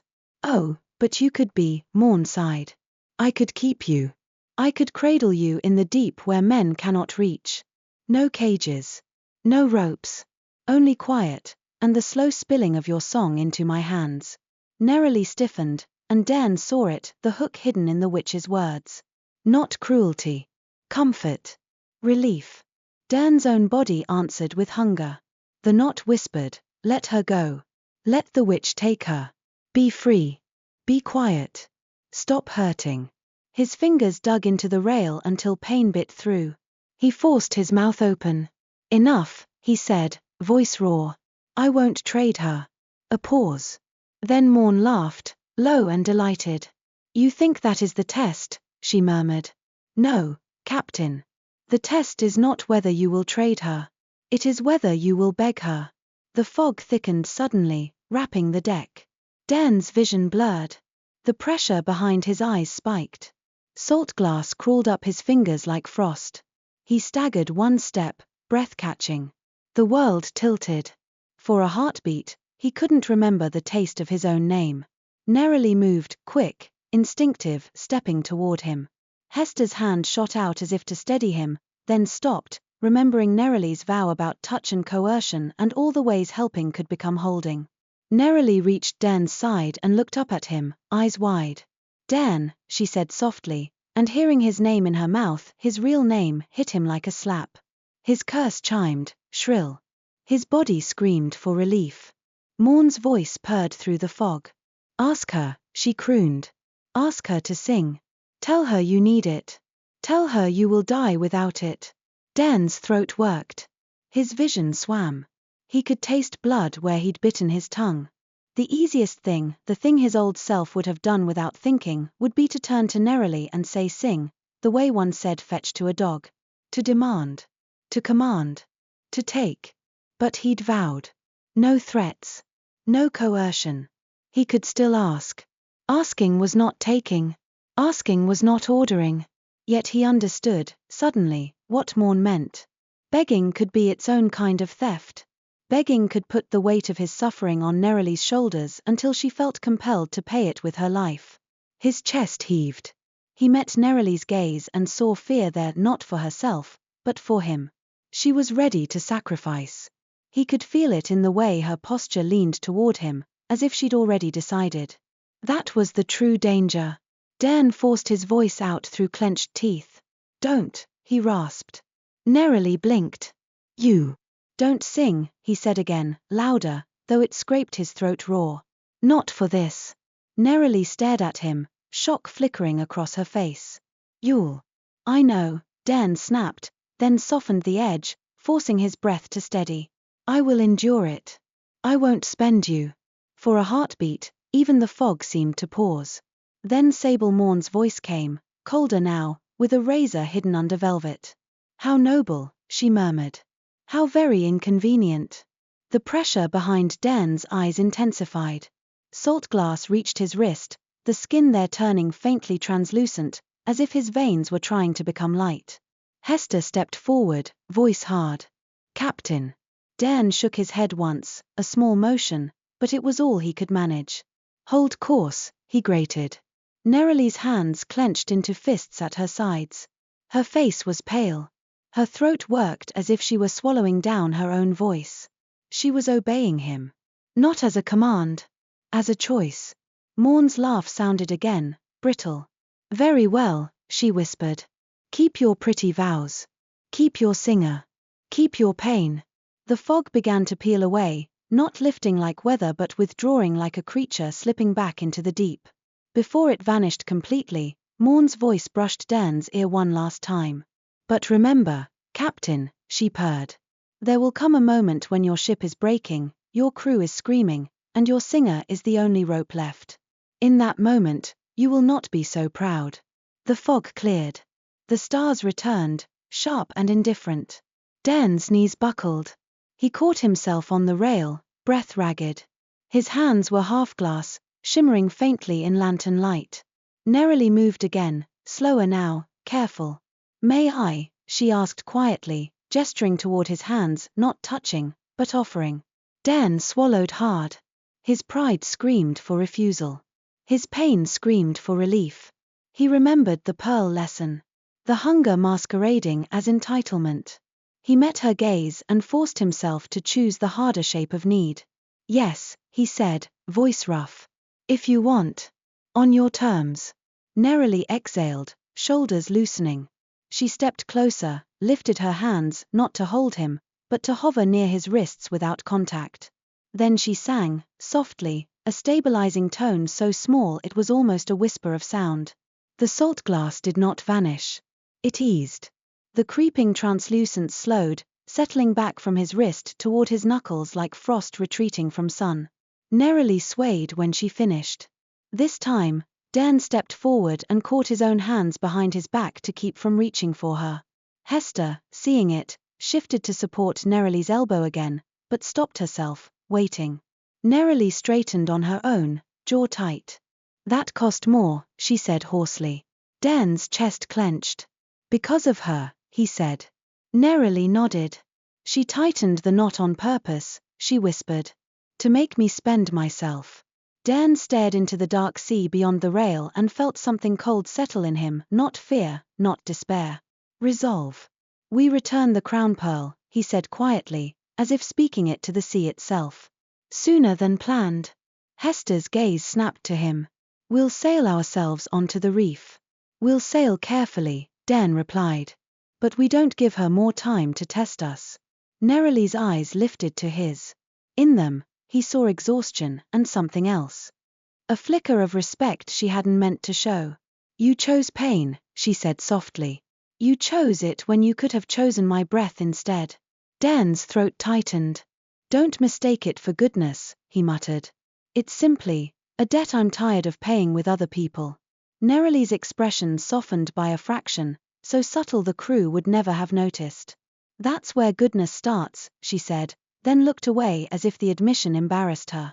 Over the next days, the chase tightened. Quell's white sails grew larger on the horizon, always there, always closing. The crew's mood frayed. Sleep came in scraps. Jokes died on tongues before they were spoken. And beneath it all, the sea grew stranger. The water took on a faint luminescence at night, as if plankton glowed without reason. Sometimes the ship's wake sparked silver, tracing patterns too deliberate to be natural. Sometimes the wind carried a faint scent of violets, Morn's signature, then vanished as if it had never been. Neralie continued her small groundings at the prow each dusk, feeding the ship deep water and keeping the resonance threads from tugging too hard at her. Each time, Dairn watched her face and learned to recognize the moments when she pushed through discomfort out of stubbornness rather than strength. Once, after she finished and her hands trembled, he found himself stepping closer and holding out a cup of warm broth he'd taken from the galley himself. Neralie stared at it as if it might be a trap. It's broth, Dairn said, curt in self-defense. Eat. Her eyes narrowed. That's an order. He exhaled, irritated at himself. It's a suggestion, he corrected stiffly. A captain's suggestion. Hester, nearby, made a sound that might have been a cough or a laugh. Neralie's lips twitched, almost a smile. She took the cup. Their fingers did not touch. Thank you, she said, softer this time. Dairn nodded once and walked away before the warmth in his chest could betray him. That night, Merrin's fear finally found a shape. He came to Dairn on the quarterdeck, eyes wide, voice trembling. Captain, he whispered, there's singing in the water. Dairn's stomach tightened. Neralie hasn't sung. It's not her, Merrin insisted. It's other voices. Far down. Like a choir of shells. And it's answering something. Neralie, who had been standing near the steps, lifted her head sharply. Show me, she said. They went to the rail. The sea below was dark, but faint silver patterns pulsed beneath the surface, lines and spirals that moved like slow breath. They were too orderly to be waves. Too deliberate to be creatures. Threads. Woven. Neralie's face went pale. She's laid a net, she whispered. Hester's hand tightened on her sword. Morn. Neralie nodded, lips pressed tight. A listening net, she said. It will catch my voice if I sing too loudly. It will carry it to her. It will let her tug back. Dairn's jaw clenched. Can you cut it? Neralie's gaze slid to him, and he saw the calculation there: cost, risk, consequence. Yes, she said softly. But not without spending breath. Dairn's chest tightened. Then we don't cut it, he said at once. Neralie's eyes flashed. If we don't, you'll have less time between stabilizations, she said. The knot will tighten faster. Your hands will turn glass. Your memory will. I know, Dairn snapped, then forced his tone down. I know. But I won't ask you to bleed years for a net we can sail around. Neralie stared at him, frustration and something like reluctant admiration wrestling in her expression. You can't sail around everything, she said. No, Dairn admitted. But I can choose what I ask you to pay. He looked out at the faint silver patterns beneath the sea and felt the witch's presence in them, patient, delighted, certain. Quell's ship was behind them, Morn's net beneath them, and the reef-shrine ahead like a mouthful of teeth. The brine wraith sailed on. And between Dairn and Neralie, something quiet began to form, not trust yet, not love, but the first fragile shape of it, a bond built not on need alone, but on the repeated, stubborn refusal to turn need into theft. It would be tested. The sea had promised as much. By the fourth day, the Shatterwake had begun to feel like a held breath that might never release. The wind came in fits, gusting hard enough to snap canvas, then falling away so abruptly the sails hung limp and accusing. The water beneath the brine wraith no longer rolled in honest swells. It slid, as if the sea were smoothing itself flat to listen better. Quell's white sails stayed on the horizon like a persistent threat that refused to become an immediate fight. The privateer captain was patient. He didn't waste powder or men. He let dread do the work for him. Below decks, dread tasted like sour ale and sleeplessness. A few of Dairn's crew muttered about turning back, about cutting their losses, about pretending the reefs didn't exist. Others talked about the pearl singer the way starving men talked about bread too loudly, too often, with a hungry shine in their eyes. Dairn heard it all and made his silence heavier than their gossip. Neralie felt it too. She didn't flinch when eyes followed her. She didn't shrink from whispers. But Dairn noticed the way she chose her routes now, staying near open spaces, never letting herself be cornered, always keeping the rail within a few paces as if she could throw herself into the sea faster than anyone could grab her. The thought of it tightened something in Dairn's chest until his ribs ached. On the morning the sea net beneath them pulsed bright enough to be seen in daylight, Neralie stopped at the bow and stared down through the water. The silver patterns had thickened. The lines were closer together now, woven so tightly the sea looked stitched. "She's tightening it," Neralie said, voice low. Hester stood beside her, hands braced on the rail. "To catch your voice. To catch my choices," Neralie corrected. Her fingers pressed briefly to her throat, as if checking that her voice was still hers. "If I sing too hard, she'll feel it immediately. If I refuse to sing, the knot will punish him." Hester glanced back toward the quarterdeck where Dairn stood watching them. "His enduring," she said. Neralie's gaze flicked toward Dairn and softened by a fraction before hardening again. "Enduring has limits," she murmured. "Especially when the reef wakes." Dairn descended from the quarterdeck with controlled steps, his coat snapping behind him. He stopped close enough that Neralie could feel his presence without him intruding. "What do you need?" he asked. Neralie didn't look away from the sea. "I need you to stop pretending you're a stone," she said quietly. Dairn's jaw flexed. "I'm not pretending." Neralie's gaze snapped up, sharp. "Then you're lying to yourself," she replied. "Because stones don't flinch the way you did when your crew talked about me last night." Hester's mouth twitched, but she didn't intervene. Dairn kept his face still, but the accusation landed too close to truth. He remembered the sound, men laughing too loudly near the galley, a suggestion that a singer's pearls could be shared, Oryx's voice smooth as oil, turning fear into profit. He had shut it down with a look. But a look was not enough when hunger took root. "I'll handle my crew," he said. Neralie's eyes held his. "You can't handle them with silence forever," she said. "Silence is a kind of permission." Dairn's hands tightened on the rail. Saltglass shimmered faintly at his knuckles, as if the curse were listening and pleased by the tension. He forced himself to breathe slowly. "What do you need from me?" he asked again. "That is not pretending." Neralie hesitated. The pause was small, but in it Dairn saw something shift, her careful calculation of cost, her instinct to survive by never asking for more than she could safely take. Then she said, voice steadier than her eyes, "I need you to tell me what you did." "All of it." Hester's gaze sharpened. Dairn's stomach tightened. "You already know," he said. "I know the outline," Neralie replied. "I don't know the truth of it. And resonance cares about truth. The knot cares about what you hide. If I'm going to stand between you and a tide witch, I need to know what kind of bargain she holds." Dairn's throat went dry. The memory rose like a wave he'd spent years keeping at bay, Harrowport's rotten docks, the smell of tar and fear, the rope chafing his neck. He glanced at Hester. "Clear the deck," he told her. Hester hesitated only a moment. "Aye," she said, and barked orders. Crew scattered with grumbles, glad for anything to do other than listen to their own nerves. When the bow was as private as a ship could be, Dairn leaned his forearms on the rail and stared out at the water as if he could find absolution in its endlessness. "I was 19 when I took my first ship," he began, and the words felt foreign, old and buried, dragged up into air. "Not this one. A sloop. Barely seaworthy. We were desperate men. The kind that don't get songs written about them."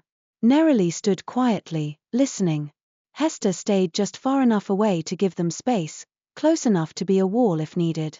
"We hit a merchant convoy we thought was fat with coin," Dairn continued.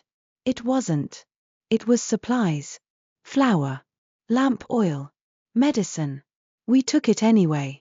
We told ourselves we were stealing from the rich, but those crates were meant for island villages. We didn't know. Or we didn't care. His jaw clenched. He could still see the faces when they opened the crates and realized what they'd taken. Hunger made monsters of men who wanted to believe they were merely hungry. We were chased, he said. Caught near Harrowport. They hanged 3 of my crew at dawn. Made me watch. Then they put a rope on me and told me it would be my turn when the tide came in. Neralie's eyes didn't leave his face. There was no pity there yet, only a steady attention that made it impossible to hide behind bravado. I was afraid, Dairn admitted. The confession scraped his throat. Not of dying. Of dying. Without meaning. Without anyone remembering my name. Without having become anything but a starving boy with blood on his hands. The sea net beneath them pulsed faintly, as if acknowledging how neatly a knot could be tied from that kind of fear. And then she came, Dairn said. Sable Morn, Neralie whispered. Dairn nodded. She didn't look like fog that night, he said. She looked like a woman in a dark cloak with sea light in her eyes. She said she could cut the rope if I paid her. She wanted an anchor. A thing with resonance enough to hold a bargain. Neralie's fingers tightened at her sides. There was a reef shrine outside Harrowport, Dairn continued, voice rougher. A place sailors avoided. They said the stones there sang. They said pearls grew in the coral that weren't meant for men. He swallowed. I stole one, he said. The crown pearl. I took it from its cradle in the reef like it was coin in a purse. I brought it to her with bloody hands and shaking knees, and she smiled like she'd been waiting. Hester's breath hissed softly between her teeth, as if hearing it fully spelled out still hurt. Morn cut my rope, Dairn said. She made the guards forget my face. She made the sea swallow my tracks. And in return, she tied me to the water with that pearl as anchor. I would live. I would sail. I would never be truly caught. He let out a bitter laugh that held no humor. I thought it was freedom. Neralie's voice was quiet. And the price? Dairn's eyes burned, but he kept them on the horizon. The price was my ability to leave, he said. True land burns me. The sea calls me back. The knot tightens whenever I try to live like a man who isn't owned by his own bargain.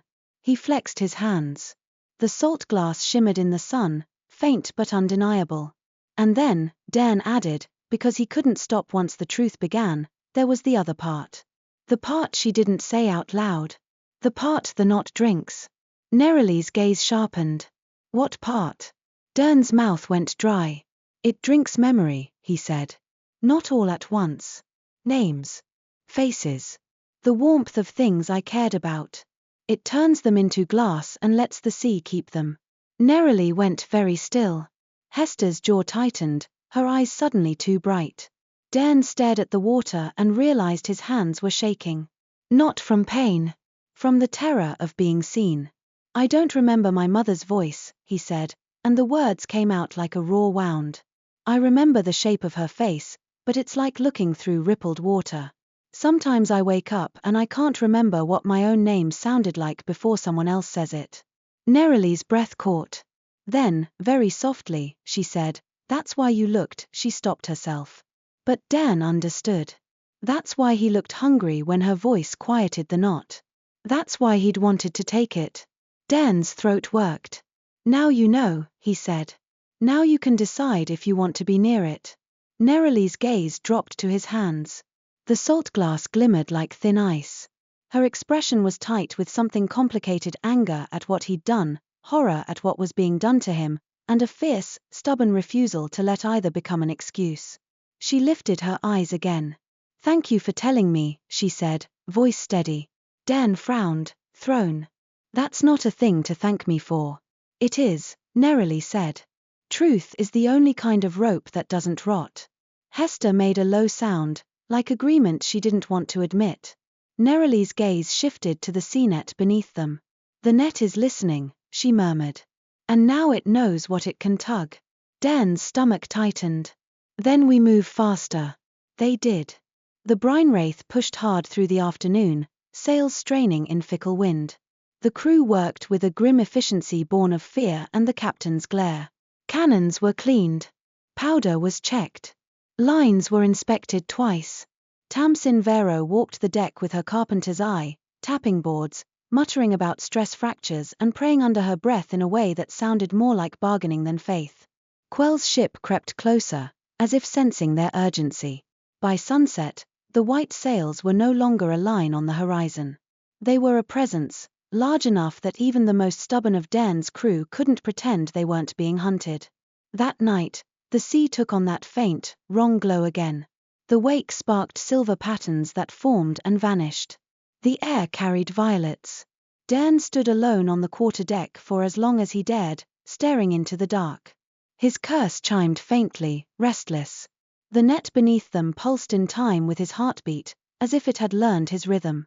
He heard soft steps behind him and turned, expecting Hester. It was Neralie.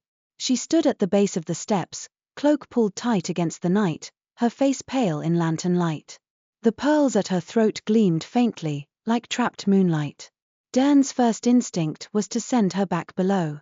Not because he didn't want her near him, but because he did. He forced his voice to remain flat. You should be sleeping. Neralie's gaze held his. So should you. Dairn huffed once, not amused. Sleep doesn't come when the sea is counting your sins. Neralie climbed the steps, slow, as if giving him every chance to tell her to stop. She stopped a few paces away, keeping the same careful distance he always kept. I heard you, she said quietly. Dairn's jaw clenched. You weren't supposed to. Neralie's eyes were steady. I wasn't trying, she said. But your ship doesn't keep secrets well. Not from someone who listens. Dairn's fingers curled around the rail. Then you heard more than you asked for. Neralie nodded. I did. The silence between them stretched, full of things neither of them knew how to hold. Neralie's voice softened. I can stabilize you, she said. Not with a full tone. Just enough to keep the glass from creeping tonight. Dairn's chest tightened. That costs you, he said. It costs me less than watching you suffer, she replied, then immediately looked away as if she regretted the honesty. Dairn felt warmth flare in his chest, dangerous, sudden. He forced himself to grip the rail harder, as if he could hold himself in place with wood and willpower alone. I won't let you spend your life on me, he said, rough. Neralie's gaze snapped back. I'm not a candle, she said sharply. I'm not going to burn down because you looked at me and decided you're not worth heat. Dairn stared, caught off guard. Neralie's jaw tightened, as if she'd surprised herself too. I choose what I pay, she said, lower now. I told you that. Dairn swallowed hard. Then choose carefully, he said. Neralie stepped closer, not close enough to touch, but close enough that Dairn could feel her presence like a tide line. I am, she whispered. She lifted her hands, hovering near his wrists as she had before. May I, she asked, and the question, simple, respectful, hit him harder than any demand. Dairn nodded once. Neralie sang. It was barely audible, a thread of sound woven into the night air. The quarterdeck lanterns seemed to brighten, not with magic showmanship, but with steadiness, as if her tone reminded the world how to hold itself.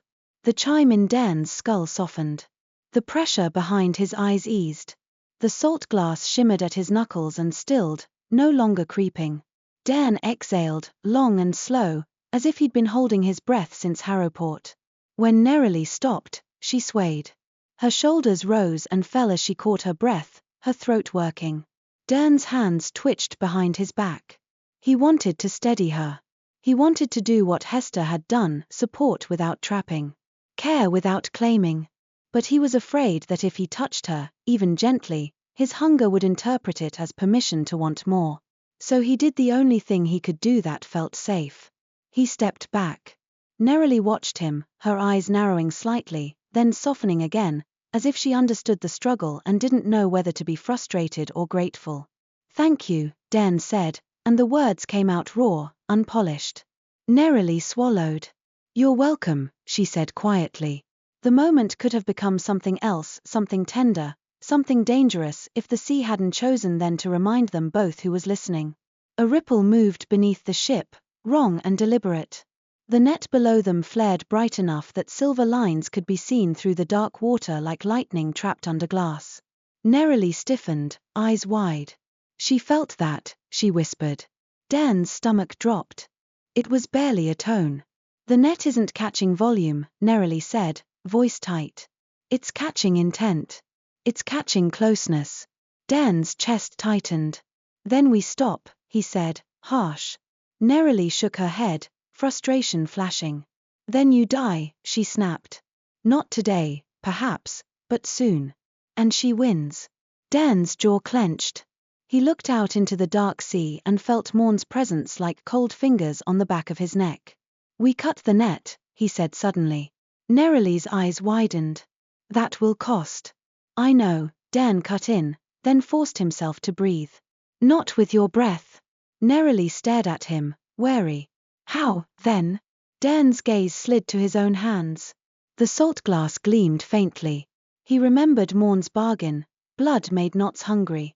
Anchors mattered. Costs were real. You said anchors are required, he said, voice low. Blood. Saltglass. Reef stone. Things that hold. Neralie's eyes narrowed. Yes. Dairn lifted his hands into lantern light. This is part of the knot, he said. If I can shed it, offer it, maybe it can foul the net. Distract it long enough for you to cut without spending years. Neralie's face went pale. You can't just. I can bleed, Dairn said simply. That's a cost I can pay without stealing it from you. Neralie's throat worked. Her gaze held his. Blood makes a knot hungry, she warned. Then I'll feed it something it hates, Dairn said, and a grim, bitter humor touched his mouth. My own willingness. Neralie stared at him as if she didn't know what to do with a man who offered sacrifice without demand. Then she nodded, slow. If you do this, she said, voice tight, you do it with care. Not bravado. Not punishment. You do it because you choose it. I choose it, Dairn said. They didn't do it that night. Not yet. Cutting the net in darkness with Quell behind them would be inviting disaster. They waited until dawn. The sea in early light looked deceptively gentle. The silver net beneath them was visible now as a faint lattice, like sunlight caught in a spiderweb underwater. It pulsed slowly, patient as a heartbeat. Neralie stood at the bow, her cloak tied tight, her hair braided back. Hester stood nearby, blade at her hip, eyes scanning the crew like she expected betrayal to rise from any shadow. Dairn came forward with a small knife and a bowl of seawater drawn from deep, black and cold. He didn't announce what he was doing to the crew. He didn't invite commentary. He simply stood at the rail, rolled his sleeve back, and held his forearm over the bowl. Neralie's eyes tracked the movement. Don't do too much, she said, voice low. It's not the amount. It's the intent. Dairn nodded once. He pressed the blade lightly to his skin. The cut was shallow. Enough to draw blood. Enough to sting. But when the first drop fell, the saltglass at his knuckles chimed sharp, delighted, and the net beneath the ship flared as if it smelled food. Dairn hissed as pressure spiked behind his eyes. The knot tightened instantly, greedy. Neralie's hand shot out, hovering near his wrist without touching. Hold steady, she whispered. Dairn gritted his teeth. I'm steady. The blood dripped into the seawater, turning it dark and swirling. The bowl's surface shimmered faintly, as if the water remembered the sea's deeper voice. Neralie began to hum, low, careful. Not an unknotting song. Not even a stabilizing tone. Something sharper, like a blade's edge, an unraveling of listening threads rather than curse threads. The net beneath them reacted. Silver lines shivered. The lattice loosened, strands pulling away from one another as if the weave had been snagged. The pressure behind Dairn's eyes surged, then, abruptly, eased. The knot had lunged for blood and found itself chewing seawater instead. Neralie's hum deepened. The pearls at her throat glimmered faintly, catching the tone, holding it. The net's silver lines snapped back, recoiling. The lattice thinned, frayed, then broke apart in a wave of shimmering fragments that sank like dying sparks. For a heartbeat, the sea beneath them was just sea again. Neralie stopped humming and swayed, catching herself on the rail. Her breath came shallow, her throat tight, but she was still upright. Still herself. Dairn's arm burned. Blood welled at the cut, then slowed. The saltglass at his knuckles shimmered, restless but contained. Hester exhaled harshly. Well, she muttered. That was a thing. Neralie pressed her fingers to her throat, swallowing. It won't last forever, she rasped. She'll weave another net. But we bought time. Dairn nodded, jaw tight. Then we use it. He turned and found Auric Pell watching from mid-deck. The quartermaster's expression was pleasant. Too pleasant. His eyes flicked from Dairn's bleeding arm to Neralie's pale face to the sea. Then Auric smiled, and it was the smile of a man who'd just learned exactly how valuable a secret could be. Dairn felt cold settle under his ribs. Hester saw it too. Her hand drifted toward her sword, casual as a stretch. Dairn didn't confront Auric there. Not in front of the crew. Not with Quell behind them and a reef ahead. But he kept Auric in his sight for the rest of the day, the way one kept an eye on a spark near powder. That afternoon, the wind shifted in their favor for the first time in days. The brine wraith surged forward, sails snapping full.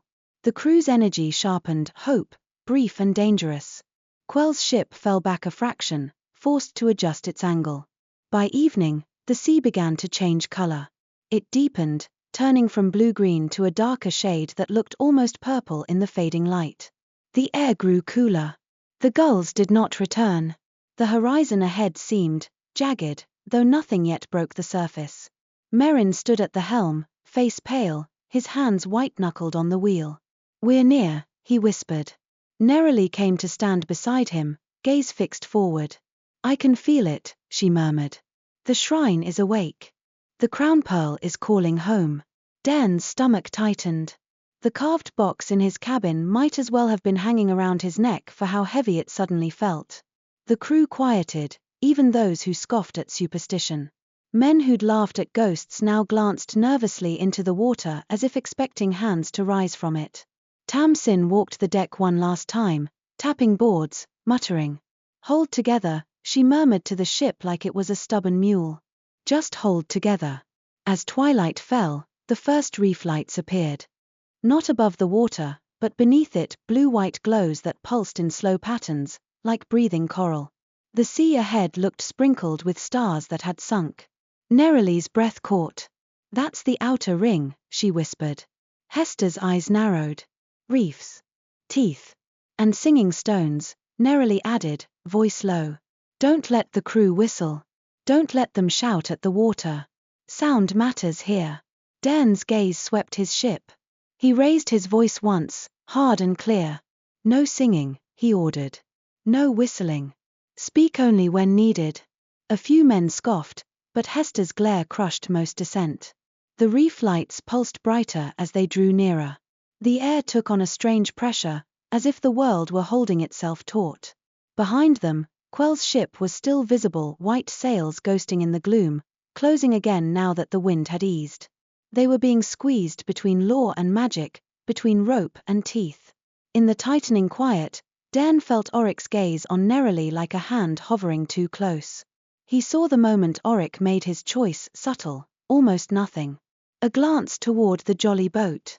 A shift of weight. A nod to one of the more desperate crewmen. Dairn moved before the plan could hatch fully. He crossed the deck with calm steps that hid the fury tightening his spine. He stopped behind Auric and spoke so quietly only the quartermaster could hear. If you're thinking what I think you're thinking, Dairn said, voice like ice, stop. Auric's smile didn't falter. Captain, he murmured, I was thinking about survival. You were thinking about profit, Dairn replied. And you were thinking about trading my vows for your skin. Auric's eyes glinted. Your vows won't keep Quell from hanging us, he whispered back. Your vows won't keep the reef from eating us. But a pearl singer might buy mercy. Dairn leaned closer, and Auric's smile finally tightened. If you touch her, Dairn said, you won't live long enough to see mercy. Auric's gaze flicked, calculating. You'd kill your quartermaster on the eve of a fight. I'd kill a traitor, Dairn corrected softly. And I'd sleep after. Auric held his gaze for a long heartbeat. Then he lifted his hands slightly, palms out, and let his smile return to something smoother. Understood, he murmured. No need for ugliness. Dairn straightened and turned away, but he did not relax. He signaled Hester with a glance. Hester nodded once, grim. She drifted closer to Neralie without making it look like an escort, her presence a warning. Night settled fully. The reef lights beneath them now formed arcs and spirals, like ancient script written in glow. The water around the ship was so clear Dairn could see shadowy coral shapes far below, massive, branching structures that looked like antlers and teeth and open hands reaching up. Then, from ahead, a sound rose. Not a voice. Not a song. A chord. It thrummed through the hull like a struck bell. The boards under Dairn's feet vibrated. The lantern flames flickered. The crew froze. Merrin whimpered under his breath. Neralie went rigid, her eyes widening. The stones, she whispered. They're recognizing the pearl. Dairn's throat went dry. He could feel the carved box in his cabin as if it were already open, the stolen crown pearl humming in answer. Hester's hand hovered near her sword. Captain, she said, low. Tell me you've got a plan. Dairn stared into the glowing water ahead where the reef waited like a mouthful of light. Quell was behind them. Morn was somewhere in the dark, patient and amused. Oryx was a spark near powder. Neralie stood beside him, pale but unbroken, her breath years guarded fiercely in her throat. Dairn exhaled slowly. I have one plan, he said, voice rough. We reach the shrine before Quell can board us. We return what I stole. And we do it without spending her life. Neralie's gaze lifted to his, steady despite her exhaustion. Then you can't hesitate, she said softly. Because the reef doesn't care if you're ready. Dairn nodded once, jaw set. He lifted his voice to the helm. Merrin, he called. Hold the line. Slow her. We go in careful. Merrin's hands trembled on the wheel. Aye, he whispered, and turned it as if turning the world. The brine wraith glided forward into the first ring of glowing water. Behind them, Quell's white sails grew larger. Ahead, the reef lights pulsed like a heartbeat answering another heartbeat. And somewhere in the dark, Sable Morn began to laugh softly, delighted as if the real game had only just begun. The water inside the reef ring was too clear. It wasn't the ordinary clarity of shallow tropics or calm coves. It was the clarity of a watchful eye, cold, exact, unblinking. The brine wraith seemed to float above a world of coral antlers and luminous stone shelves that dropped away into a dark so deep it looked like the sea had forgotten how to reflect light. The glowing patterns beneath them shifted as the ship moved, arcs and spirals tightening around the hull as if the reef were measuring their shape. Merrin's hands shook on the wheel. His lips moved soundlessly, counting breaths the way some men counted prayers. Dairn stood just behind him, one hand on the quarterdeck rail, the other clenched at his side. The chime in his skull had grown louder the moment they crossed the outer ring, thin, urgent taps against glass. The knot was awake. It recognized home the way a wound recognized salt. Easy, Hester muttered near the starboard rail, voice meant for Dairn alone.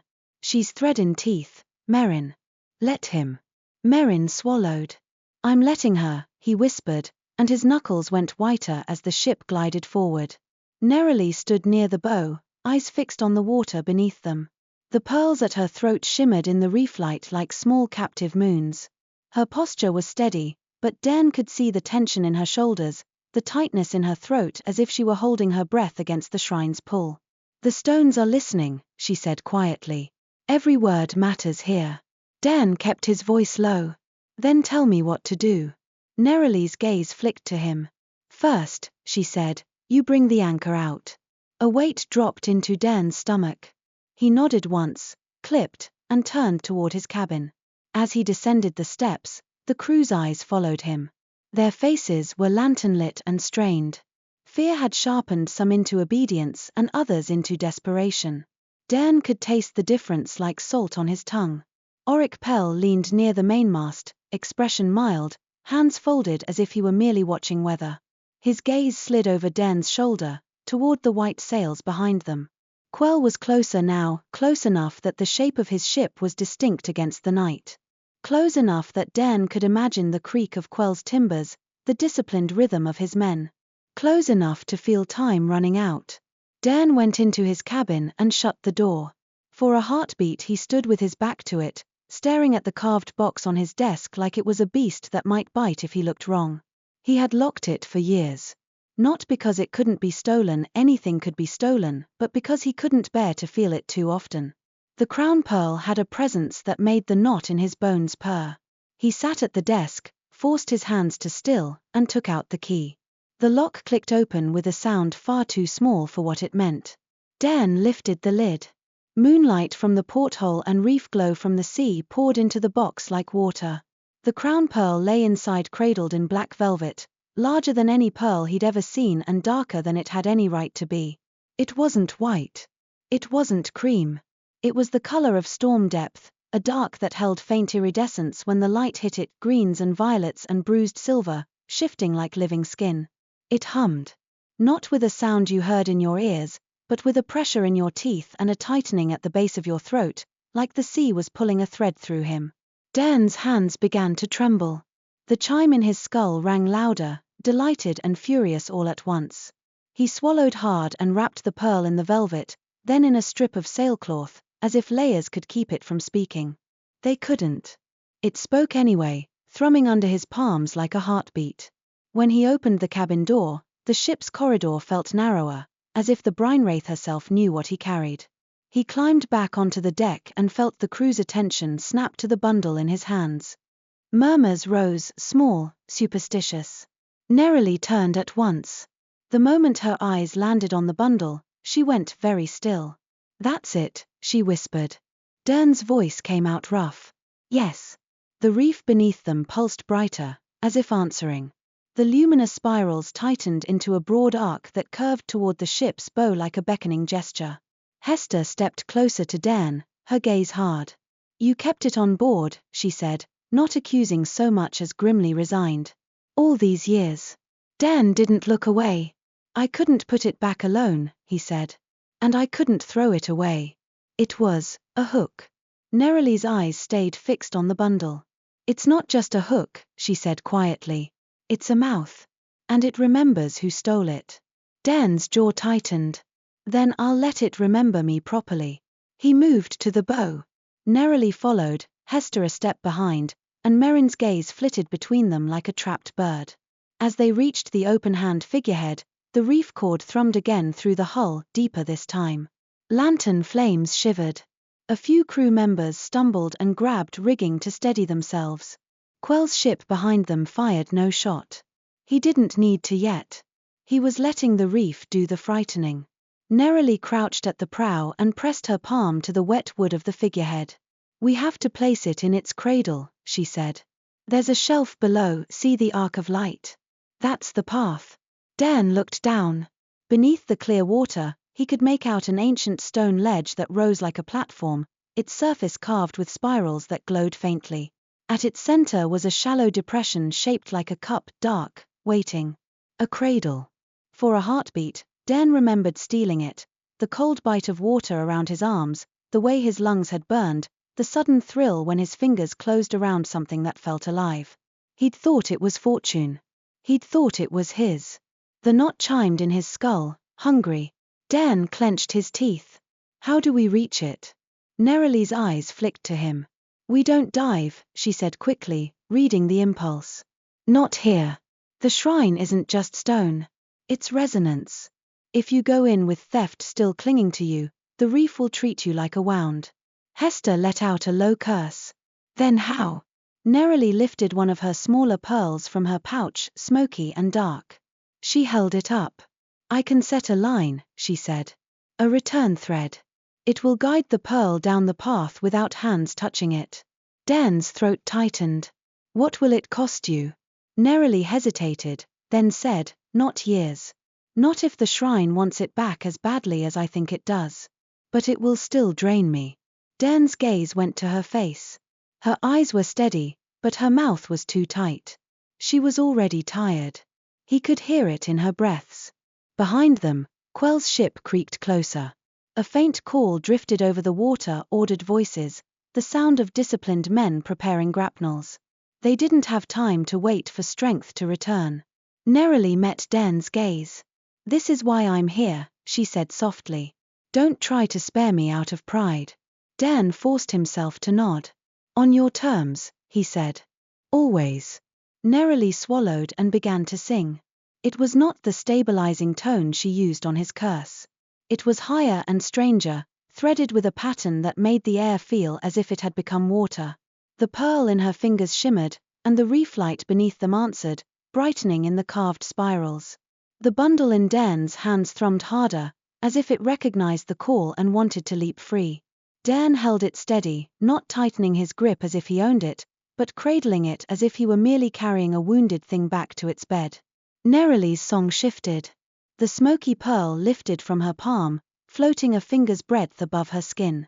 A faint line of light, so thin it was almost imagined, stretched from the floating pearl down into the water, tracing the glowing arc toward the cradle. Neralie's face went pale. A bead of sweat slid down her temple. Dairn's chest tightened. He didn't speak. He didn't interrupt. He watched her, and the watching felt like a vow of its own. "Now," Neralie rasped, voice hoarse around the song's edge. "Unwrap it." Slowly. Dairn carefully peeled back the sailcloth, then the velvet. The crown pearl's surface caught reeflight and flashed with bruised violet and green. The moment it was exposed, the reef cord rang through the hull so hard the ship shuddered. Crew members cried out. Merrin almost lost the wheel. The brine wraith drifted a fraction sideways. Hester swore. "Merrin, hold her." "I'm trying." Merrin gasped, hauling the wheel back. Neralie's song wavered. Below, the glowing spirals tightened around the ship's shadow. The cradle's cup flared bright, as if the shrine had opened its eyes. Dairn's hands trembled. The chime in his skull became a frantic ringing. Saltglass shimmered at his knuckles, crawling. He forced himself to breathe and held the crown pearl out over the rail without lowering it, without letting it touch his skin more than necessary. Neralie's voice sharpened, cutting through the reef's resonance. The return thread brightened. The crown pearl lifted from Dairn's hands. For a heartbeat, it hovered between sea and sky, impossibly heavy and impossibly light. Then it began to descend along the arc, sinking into the clear water without a splash, guided by Neralie's glowing line. The crew went utterly silent. Even Quell's ship behind them seemed to pause. The crown pearl drifted down, down, down, following the carved spirals like a pilgrim following sacred steps. It approached the cradle's cup. Neralie's face was chalk-white now. Her lips trembled around the song. The pearls at her throat shimmered and dimmed, shimmered and dimmed. Dairn's hands clenched at his sides. He wanted to catch her. He wanted to take the strain. He wanted to do something, anything, other than watch her spend herself. The crown pearl reached the cradle. It settled into the cup with a soft, final pulse of light. The reef cord thrummed once, deep and satisfied. And then the sea changed. The clear water around the cradle darkened, as if ink had been poured into it. The luminous spirals twisted, no longer welcoming, now tightening into a spiral that looked like a snare. A scent of crushed violets drifted across the bow. Neralie's song cut off as she choked on breath. Hester's hand snapped to her sword. Dairn's curse chimed like a cracked bell. From the darkened water near the bow, fog rose, not weather fog, but something that climbed upward as if dragged by fingers. It wrapped around the ship in a slow coil.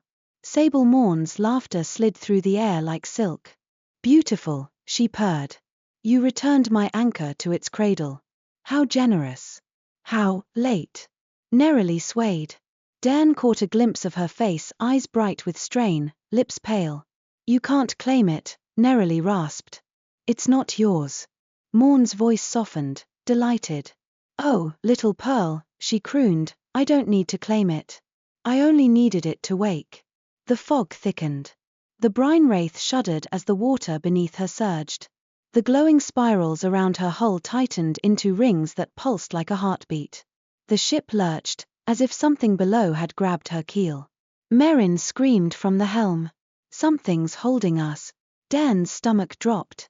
He ran back along the deck, boots slipping on wet planks. The fog was dense now, blurring faces into shadows.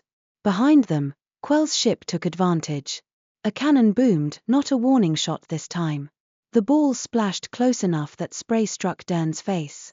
The impact rocked the brine wraith. A shout rose from Quell's deck, grapnels, now.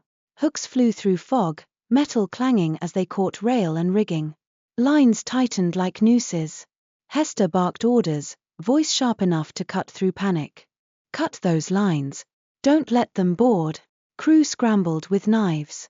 Steel flashed in lantern light.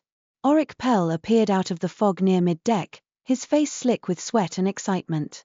"Captain," he called, voice too loud, "we can't fight both." Dairn snapped his gaze to him. "Shut your mouth." Auric's eyes flicked toward Neralie, then back. "We can bargain." "No," Dairn said, and the word was iron. Auric's smile twitched, then vanished entirely. He pivoted suddenly, shoving past a deckhand toward the jolly boat lines. Hester saw it and moved like a strike. Auric ducked and ran. The ship lurched again. A wave rose unnaturally high on the port side and slammed into the hull, drenching the deck. The fog smelled of violets and salt and something older, reefstone. Morn's voice drifted again, nearer. "Captain Salkett," she murmured, "you returned my toy to its cradle. And now you will return to mine." Dairn's curse chimed, hungry and furious. Pain flared behind his eyes so hard his vision went white at the edges. He staggered, caught himself on a post. Saltglass crawled up his fingers, turning skin translucent. Neralie stumbled toward him, eyes wide. "Dairn." Morn's laughter rippled. "Yes," she purred. "Call his name. Anchor him to you. Make it easier to spend yourself." Neralie froze. Dairn clenched his jaw, forcing his voice out through the pain. "Don't listen to her," he rasped. "Listen to me." Neralie's gaze snapped to his face, terrified and furious. "You're breaking," she whispered. Dairn's breath came ragged. "I'm not worth your life." Neralie's eyes flashed. "Stop deciding my worth for me," she hissed, then swallowed hard as if the words hurt her throat. But she glanced at the fog, at the pulsing rings of light beneath the hull. "She's using the shrine's wake. She's wrapped it around your knot." Another cannon boomed. The brine wraith shook. A grapnel line snapped taut over the rail. Quell's men were climbing. Hester cut 2 lines with brutal efficiency, then shouted to Tamsin, "Reinforce the starboard rail. They're coming over." Tamsin sprinted, hammer in hand, hair plastered to her skull. On it. Dairn forced himself upright and staggered toward the quarterdeck, needing height, needing to see through fog and fear. As he climbed, a figure emerged on the rail, broad-shouldered, disciplined, sword in hand. Captain Mordrin Quell himself, moving with the confidence of a man who believed the law was armor. "Dairn Salkett," Quell called, voice carrying even through fog. "By writ of the Archipelago Council, you are under arrest." The reef cord thrummed again, deeper, and Quell faltered mid-step, eyes flicking downward as if he felt the sea's attention. Quell recovered quickly, jaw tightening. "Whatever trick you've dragged yourself into," he snapped, "it won't save you." Dairn's laugh came out as a harsh bark. "You think this is a trick?" Quell's eyes narrowed as he took in the fog, the glowing rings beneath the ship, the terrified crew. His discipline held, but his pupils tightened, fear he refused to name. Then his gaze landed on Neralie. Something in his expression changed, recognition of value, of legend, of leverage. "The Pearl Singer," Quell said, voice sharpening. "So that's the prize." Neralie lifted her chin, eyes cold. "I am not a prize." Quell didn't look at her long. His gaze returned to Dairn. "Hand her over," he said. "And I may consider leniency for your crew." Dairn felt something inside him go still and cold. Behind his eyes, the curse chimed, delighted by the offer. "Trade. Survive. Save yourself." Morn's voice purred in the fog like a second thought. "Yes, Captain," she whispered. "Trade her to law. Trade her to me. Trade her to anyone. Just trade." Dairn's hands trembled, half glass. He looked at Neralie and saw her face pale with strain, her throat raw. He saw the way she stood anyway, refusing to shrink. He also saw something else, the smallest tremor in her lips, the hint of fear she would not show anyone else. Not fear of Quell. Fear that Dairn might choose the easiest rope. Dairn's chest tightened until it hurt. He turned fully to Quell. "No," he said, loud enough that the crew heard it. Loud enough that the sea heard it. Quell's jaw clenched. "Then you condemn them," he snapped, gesturing toward Dairn's crew. "They'll hang with you." Dairn's gaze swept his people, Merrin at the helm, shaking, Tamsin bracing the rail, Hester fighting like a wall, even the foolish deckhands whose eyes were too wide. People who had followed him because he'd promised survival. He thought of the flour and medicine he'd stolen years ago. The villages that had suffered so he could eat. He thought of Harrowport's rope.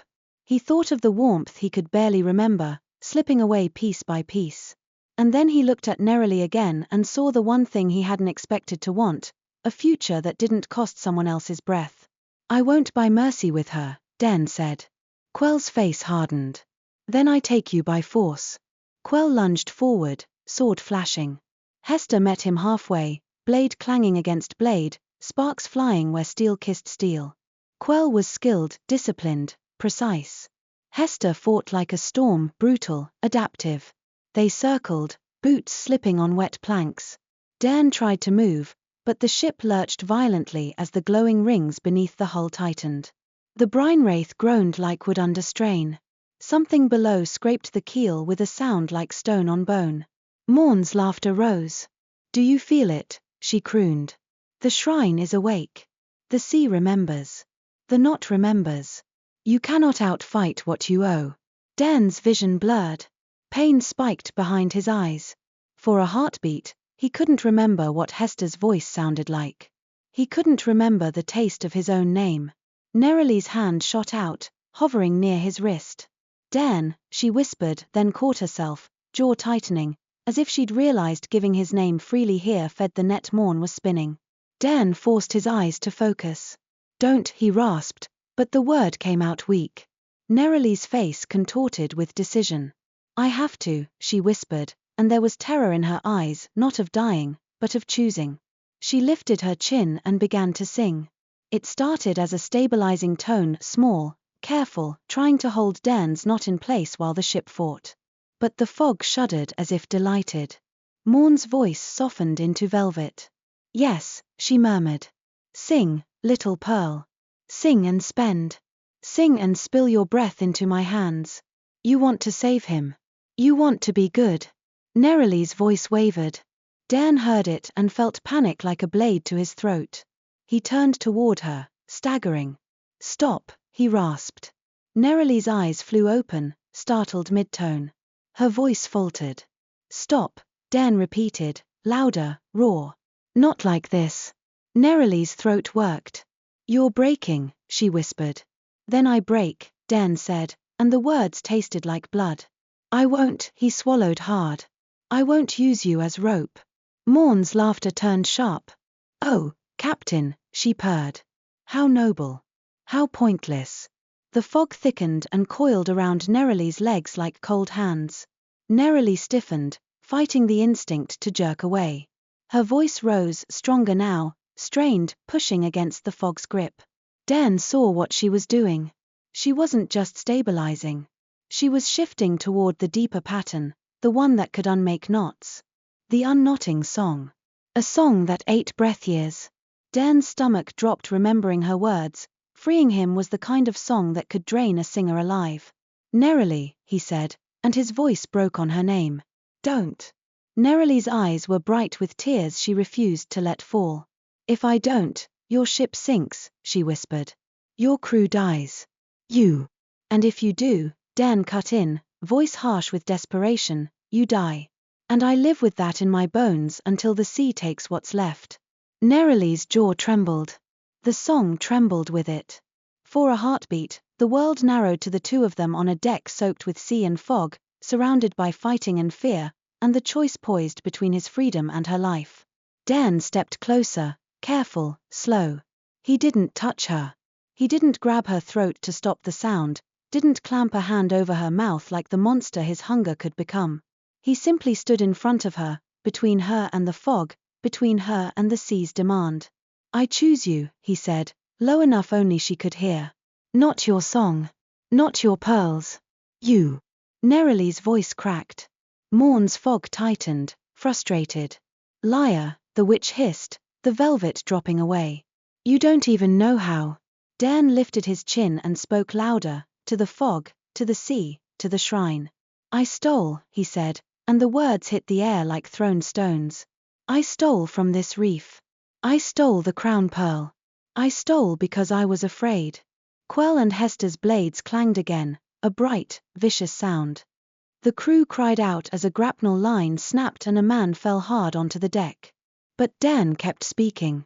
I paid with a bargain, he said, voice rough, and I've been paying ever since. I've paid with blood that wasn't mine. With fear that wasn't earned. With taking. The fog shuddered. The glowing rings beneath the hull pulsed, listening. Morn's voice sharpened. Confession is not payment, she snarled. Dairn's hands shook. Saltglass crept up his fingers, turning skin translucent, as if the curse were furious at being named. I know, Dairn said. So here's payment. He turned toward the bow, toward the water where the cradle glowed faintly beneath the surface. He staggered forward, each step heavy, as if the sea tried to pull him back. Neralie watched him, eyes wide, breath caught in her raw throat. Dairn, what are you doing? Dairn didn't answer her. He couldn't. If he did, he might falter. He reached the rail and gripped it. The sea below looked calm in a way that felt like a trap. Reef light pulsed around the cradle. Fog curled above it like a veil. He lifted his half-glass hands into the air where everyone could see them, crew, Quell, Morn, the shrine itself. I relinquish my claim, Dairn said, voice carrying. To escape. To freedom bought by theft. To bargains made in fear.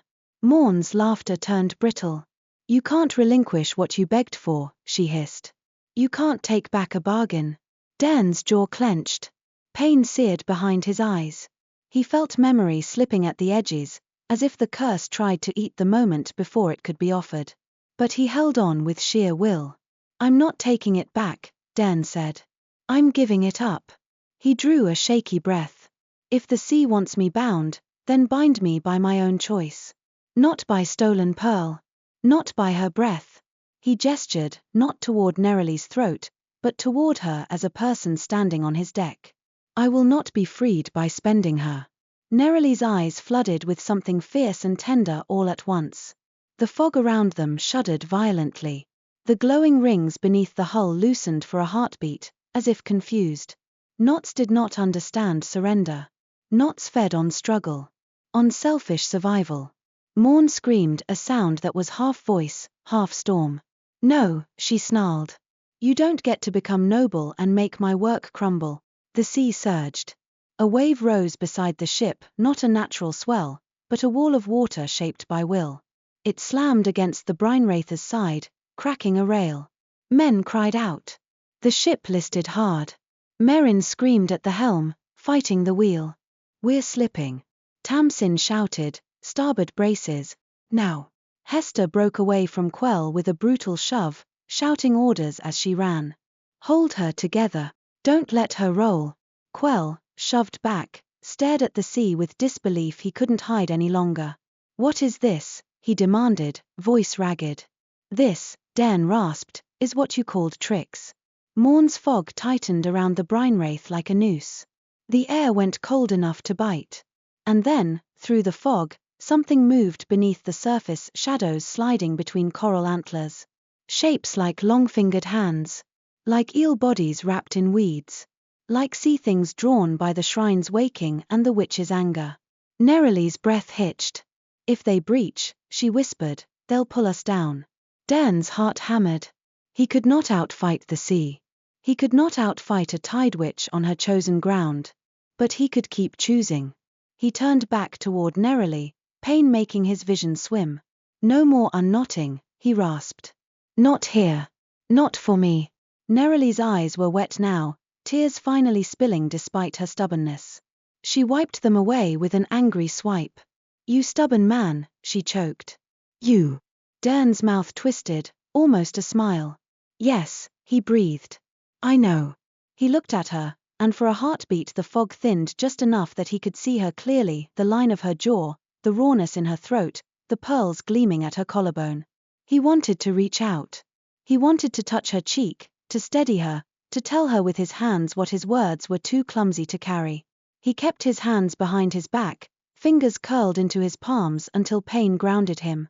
"Sing for the ship," he said, and rushed to add, "not for me. For the timbers. For the crew.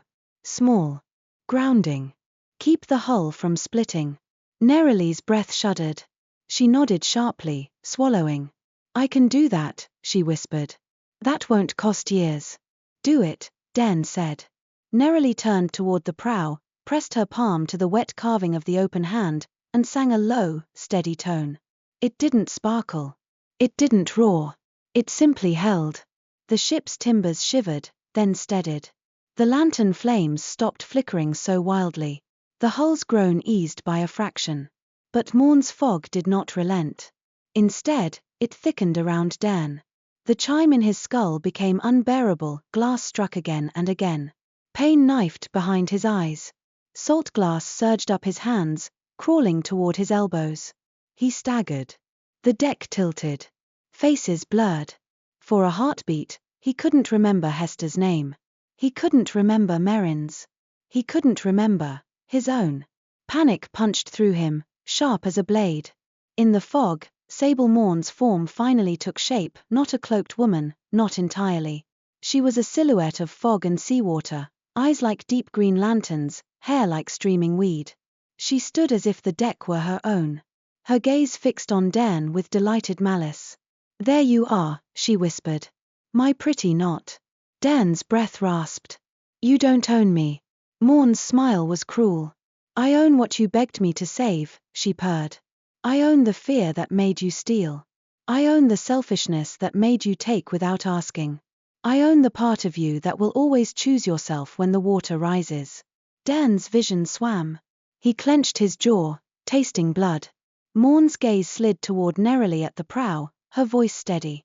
"And I own the way she will break herself to keep you from drowning," Morn murmured. "Because she is good. And goodness is so easy to use." Neralie's tone wavered. Dairn's chest clenched hard enough to hurt. He forced himself to speak, voice raw. "She's not yours." Morn laughed.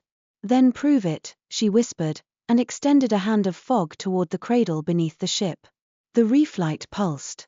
The ship lurched again as the water beneath tightened into a spiral. The Brine-Wraither's bow dipped dangerously. Men screamed. The sound of splintering wood cracked through the air. Quell shouted something furious, his disciplined mask cracking. "Cut lines. Back off. You'll all drown." His men hesitated. Some started climbing back to their ship. In the chaos, Oric Pell made his move. He lunged through the fog toward Neralie at the prow, a coil of rope in his hands, no iron, but still a chain in everything but name. His eyes were wild, desperate. "I'm sorry," Oric hissed, and the apology sounded like a lie. "We'll all die, Quell will pay." Hester saw him and roared, "Oric." But she was too far. Too many bodies between. Oric grabbed for Neralie's arm. Neralie jerked away, her song breaking for a split second. The ship's timbers groaned louder. Dairn moved without thinking. He crossed the deck in 2 strides and slammed into Oric, knocking him back hard. Oric crashed into the rail, rope flying from his hands. Oric's eyes flashed. "You'd doom us for her," he spat, breath ragged. Dairn's face went cold. "I'd doom you for yourself," he snarled, and grabbed Oric by the collar, not to choke, not to chain, but to haul him close enough that Oric could see the death in his eyes. "You touch her again, and I'll throw you to the reef." Oric's gaze flicked past Dairn to Morn's looming form in the fog. His bravado faltered. He shoved Dairn away and staggered back, scrambling toward mid-deck like a rat fleeing light. Neralie stared at Dairn, throat raw, eyes wide. "You." Dairn didn't let her finish. "Keep singing," he barked, then softened, "please." Neralie's jaw trembled. She nodded and turned back to the figurehead, voice resuming, steadier now. Morn's eyes narrowed, fury sharpening her features. "How touching," she hissed. "You shield your pearl from thieves, as if you are not the greatest thief among them." Dairn stood between Morn and Neralie, breathing hard, hands half-glass. His mind felt thin, like worn cloth. He could feel the knot trying to eat memory faster, angry at being denied its usual feast. He forced his gaze to the water beneath them, to the cradle where the crown pearl sat glowing in reef stone. He lifted his voice again, louder, ragged with pain. "Shrine," he said, and the word felt ridiculous in his mouth, like a prayer he didn't deserve. "I return what I stole. I return it without claim." Morn's laugh was sharp. "It doesn't care," she snarled. "It cares about balance, Captain. It cares about payment. You can't tip the scales with words." Dairn swallowed blood and spoke anyway.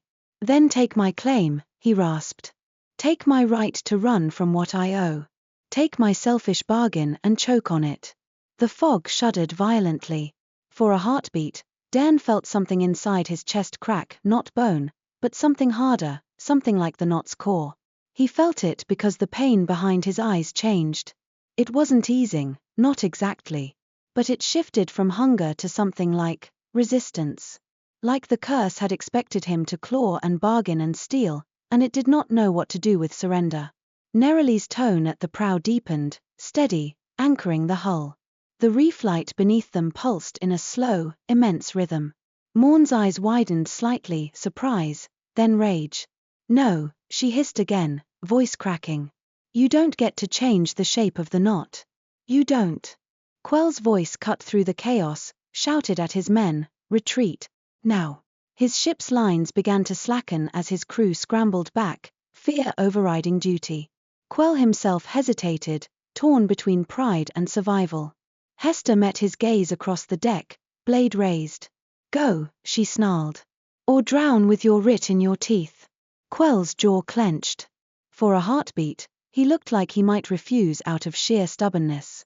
Then the sea below surged, and a shadowy hand-like shape slapped the hull, sending a spray of cold water high into the air.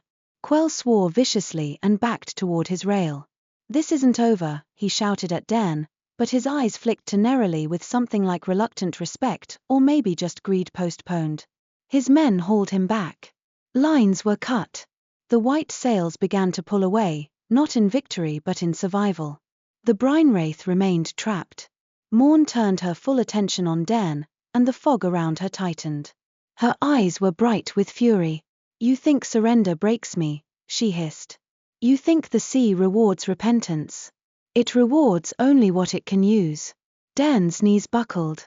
Saltglass surged, crawling past his wrists toward his forearms. His skin shimmered translucent. He could see faint lines beneath, like veins becoming threads of light. Neralie's tone faltered at the sound he made. Dairn clenched his teeth. "Don't," he rasped at her without looking. "Hold the ship." Neralie's voice steadied again, stubborn as steel. Morn leaned close, fogface inches from Dairn's. Her breath smelled of violets and deep water. "If you want her to live," she whispered, "you will give her to me. Or you will let her sing the full song until she fades. Those are the only ropes left." Dairn's vision blurred. The world narrowed. His mind slipped at the edges. In that thinness, temptation came warm and easy. Let her sing. Be free. Stop hurting. You deserve it after all you've endured. He remembered Neralie's lesson, relief masquerading as entitlement. He forced himself to look past Morn's eyes, past fog and pain, to Neralie at the prow, small in lantern light, voice steady despite raw throat, refusing to be used even while she chose to help. He drew a breath that scraped. "No," he whispered. Morn's eyes flared. "Stubborn," she spat. Dairn's voice rose, breaking into something like a shout. "I choose the cage if it means she lives," he rasped. "I choose pain. I choose to pay what I owe with my own body, not hers." The reef light beneath them pulsed once, deep, immense. And then the ring around the hull loosened. Not fully. Not a sudden release. But enough that the ship's bow lifted a fraction, easing the strain on timber. Neralie gasped mid-tone, startled by the shift. Hester, panting, blood on her sleeve, stared down at the water in disbelief. "It moved," she whispered. Morn snarled, her fog form fraying at the edges. "You can't," she hissed. "You can't." Dairn's voice was a rasp. Watch me. He staggered toward the bow, each step heavy, as if he walked through water. He stopped beside Neralie, close enough that he could feel the vibration of her song in the air. He did not touch her. He only spoke, low and raw. Thank you, he whispered. For holding. Neralie's eyes flicked to his face, tears still shining there. I'm holding the ship, she whispered back. But you. I'm holding the line, Dairn said. Neralie's throat worked. Her voice trembled for a heartbeat, then steadied again, like she took strength from his choice without meaning to. Morn's laughter returned, thin, furious. Fine, she hissed. Keep your pearl. Keep your vows. I will still have you, Captain. If not today, then when you falter. Her fog began to pull back, not retreating in defeat but withdrawing like a tide drawing away to return later. As it thinned, the air warmed slightly. The violet's scent faded. The reef light beneath the hull settled into a slower pulse. The brine wraith was not free yet, but she was no longer being actively dragged down.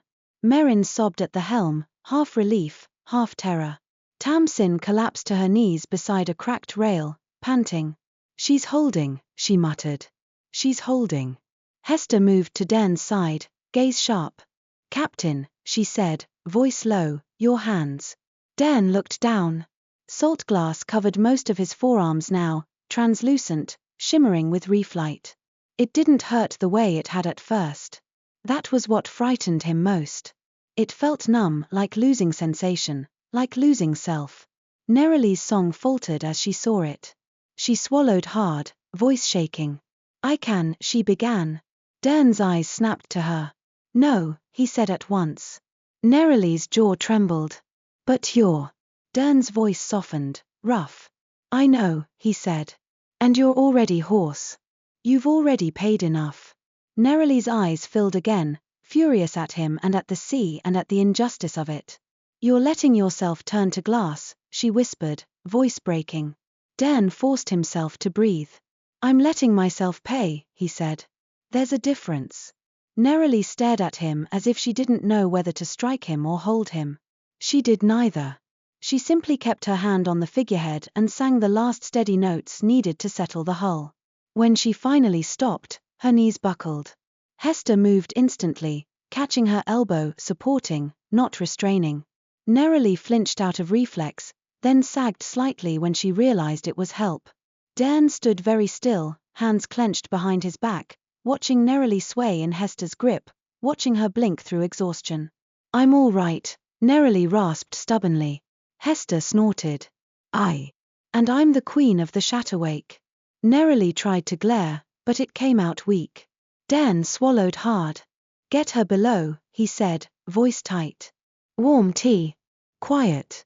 No one bothers her. Hester nodded once. I'll see it done. As Hester guided Neralie away, Neralie looked back over her shoulder at Dairn. Her eyes held his, and in them was a fierce, aching thing, a mix of gratitude, anger, and something softer that scared them both. Dairn couldn't speak around the tightness in his throat. He only nodded once, an answer to something unspoken. The deck slowly returned to motion. Men cut the last grapnel lines Quell had left. Others tied off broken rails. Tamsin ordered repairs with a hoarse voice. Merrin kept the wheel, shaking but upright. And Auric Pell sat on the deck near the mainmast with his hands bound, not in iron, but in rope, and Hester's warning knife planted in the wood beside him for when she returned. Dairn stared at him for a long moment. Auric looked up, eyes darting. Captain, Dairn's voice was flat as deep water. You chose, he said. Auric swallowed. I was trying to save us. You were trying to save yourself, Dairn replied. And you nearly broke my vows to do it. Auric's mouth opened, then closed. His eyes flicked toward the cabin where Neralie had been taken. She's dangerous, he whispered. Dairn leaned closer, his glass-sheathed forearms glinting faintly. So am I, he said quietly. And the difference is, I finally know who I don't want to be. Auric shivered. Dairn straightened and turned away. At the bow, the reef-shrine's cradle still glowed faintly beneath the surface.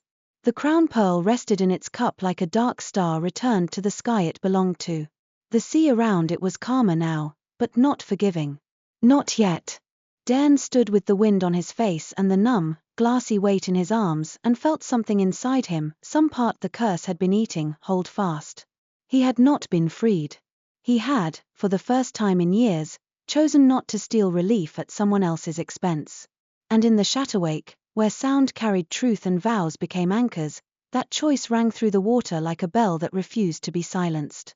Dawn came thin and grey, as if the sky had slept badly and didn't want to admit it. The reef light beneath the brine wraith was dimmer now, its pulsing spirals slowed to a steady, patient rhythm. The shrine had woken, had taken back what was its, and for the moment it had stopped tugging. That did not mean it forgave. It simply meant it listened. The fog had withdrawn, leaving behind wet decks and salt that clung in a way the crew couldn't scrub away. Men moved quietly, repairing rails, tightening lines, checking hull seams for new cracks. No one whistled. No one sang. Even laughter felt like a risk the sea might punish. Dairn stood at the bow with his forearms held close to his sides, as if carrying something fragile. Saltglass sheathed him almost to the elbow now, translucent, shimmering with faint reef color when the light struck. It no longer crawled quickly, but it had not retreated. It felt numb. That numbness was the cruelest part. Pain could be fought. Numbness was a quiet erasure. Behind him, Hester came up with a mug of something steaming and bitter. Tea, she said, thrusting it at him. Tamsin says it's got enough ginger to wake the dead. Dairn didn't take it at first. His hands were too smooth with glass to trust around heat. Hester scowled, then set the mug on the rail beside him where he could lean toward it. You're still upright, she said. That's something. Dairn's mouth twisted. For now. Hester's eyes flicked to his arms, then away. She didn't know how to look at it without anger. Quell's gone, she said. Retreated before sunrise. He'll circle the outer ring and wait for us to limp out. Dairn stared at the water. He'll wait for a fight he understands. Hester grunted. He understands ropes. Guns. Writs. She hesitated. Not this. Dairn's curse chimed faintly, a distant tap now instead of a shriek. He could still feel it, coiled, watchful, but the core pressure behind his eyes had eased since the crown pearl settled into its cradle. The knot had been fed what it truly needed, the anchor returned, the theft undone. Still, the bargain remained. Morn had not vanished. She had only loosened her grip, thwarted by something she hadn't expected, surrender. A soft footfall came behind them. Neralie stepped onto the deck wrapped in a thick cloak, her hair loose and still damp at the ends as if sleep hadn't fully dried it. Her face was pale. Her throat looked sore. But her eyes were clear, and the stubborn set of her mouth was back. Hester straightened as if she'd been caught caring. You should be below, she said gruffly. Neralie's lips twitched. So you told me. And I didn't listen. Hester huffed, but she didn't argue further. Neralie moved to the rail beside Dairn, careful not to crowd him. Her gaze flicked to his forearms and went tight. It spread, she whispered. Dairn watched the sea. It stopped spreading, he corrected, voice rough. That's improvement. Neralie's hand rose toward him, hovering like it had so many times before. Then she drew it back, fingers curling into her cloak. It shouldn't have cost you that, she said, anger sharpening her breath. Dairn's jaw clenched. It would have cost you more. Neralie's eyes flashed. Stop making it sound like a bargain, she snapped. Like you traded your pain for my life, as if either of those should be currency. Dairn turned his head to look at her. The reef light caught her eyes, turning them storm green. In the Shatterwake, he said quietly, everything is currency. That's what the witch taught me. Neralie's voice softened, raw. Then let the shrine teach you something else. They stood in silence for a moment, listening to the ship's small noises, wood settling, rope creaking, the soft slap of water against hull. Neralie finally spoke. The crown pearl is back, she said. The shrine is calmer. The knot has lost its anchor. That's why you can breathe. Dairn swallowed. But the bargain remains. Neralie nodded. Yes. Morn's bargain was braided into the theft. Returning the pearl untwists part of it, but not all. She hesitated, then added, however, the knot changed when you surrendered your claim. Dairn's brow furrowed. Changed how? Neralie looked down into the water, as if reading a script in the glowing spirals. Resonance is not only power, she said softly. It's story. It's truth. The bargain was tied to your selfish survival, your fear of dying forgotten. When you chose the opposite, when you offered up the thing you wanted most, some threads loosened. The shrine heard it. Hester muttered, so what does that mean, in plain sailor words? Neralie's mouth tightened. It means he is no longer being dragged to the reef like prey, she said. And the saltglass may be reversible. Dairn's chest tightened. May. Neralie nodded. It will require one more thing, she said, voice low. A final payment. Not from me. Dairn's eyes narrowed. From whom, then? Neralie lifted her gaze to his. From you, she said. Not blood. Not pain. Choice. The word landed heavy. Before Dairn could ask, the sea answered with a sound. A deep chord thrummed through the water, gentler than before, like a bell rung softly in a distant cathedral. The reef light beneath the ship brightened, and the spirals beneath them shifted, opening into a path that led away from the cradle and toward a narrow channel between jagged coral antlers. A way out. Merrin gasped at the helm. Captain, he whispered, the reef, look. Even the crew paused, staring down into the water where the glow formed a clear arc through the teeth. Hester's eyes widened. It's making us a road, she murmured, suspicion and awe tangled together. Neralie closed her eyes briefly. It's granting passage, she said. Because the pearl is returned and the theft is confessed. But the shrine is also asking. Dairn's throat went dry. Asking what? Neralie opened her eyes. Asking if you will seal the change, she said. If you will release the bargain's last hook. Hester's gaze snapped to Dairn. What hook? Dairn knew without being told. The hook was the reason he had begged a tide witch in the first place. His fear. His desperate claim to survival at any cost. His refusal to let the sea decide his end. The shrine offered him a path out, but it wanted him to step onto it as a man who no longer believed the world owed him life because he was afraid to die. Dairn stared at the glowing channel and felt his pulse in his teeth. The chime in his skull was quieter now, but it tapped like a question. Behind them, beyond the reef ring, Quell's white sails waited. If the brine wraith took the channel, Quell would see. Quell would follow. There would be one more confrontation, law and canon at the edge of sacred water. And Dairn would have to choose not only for himself but for everyone aboard. He turned toward the center of the deck and raised his voice, rough but steady. All hands, he called. The crew froze, eyes snapping to him. Dairn held their gaze. We're leaving the shrine, he said. The reef has given us a channel. We take it slow and quiet. No shouting. No whistling. We keep to the line of light. A murmur ran through the crew, relief, fear, awe. Dairn's voice cut through it. Quell will be waiting outside. He will think us weakened. He will think we can be taken. He paused. He may be right. The murmur sharpened into tension. Dairn's jaw clenched, and he forced the next words out. Anyone who wants to leave my service before we meet him, step forward now.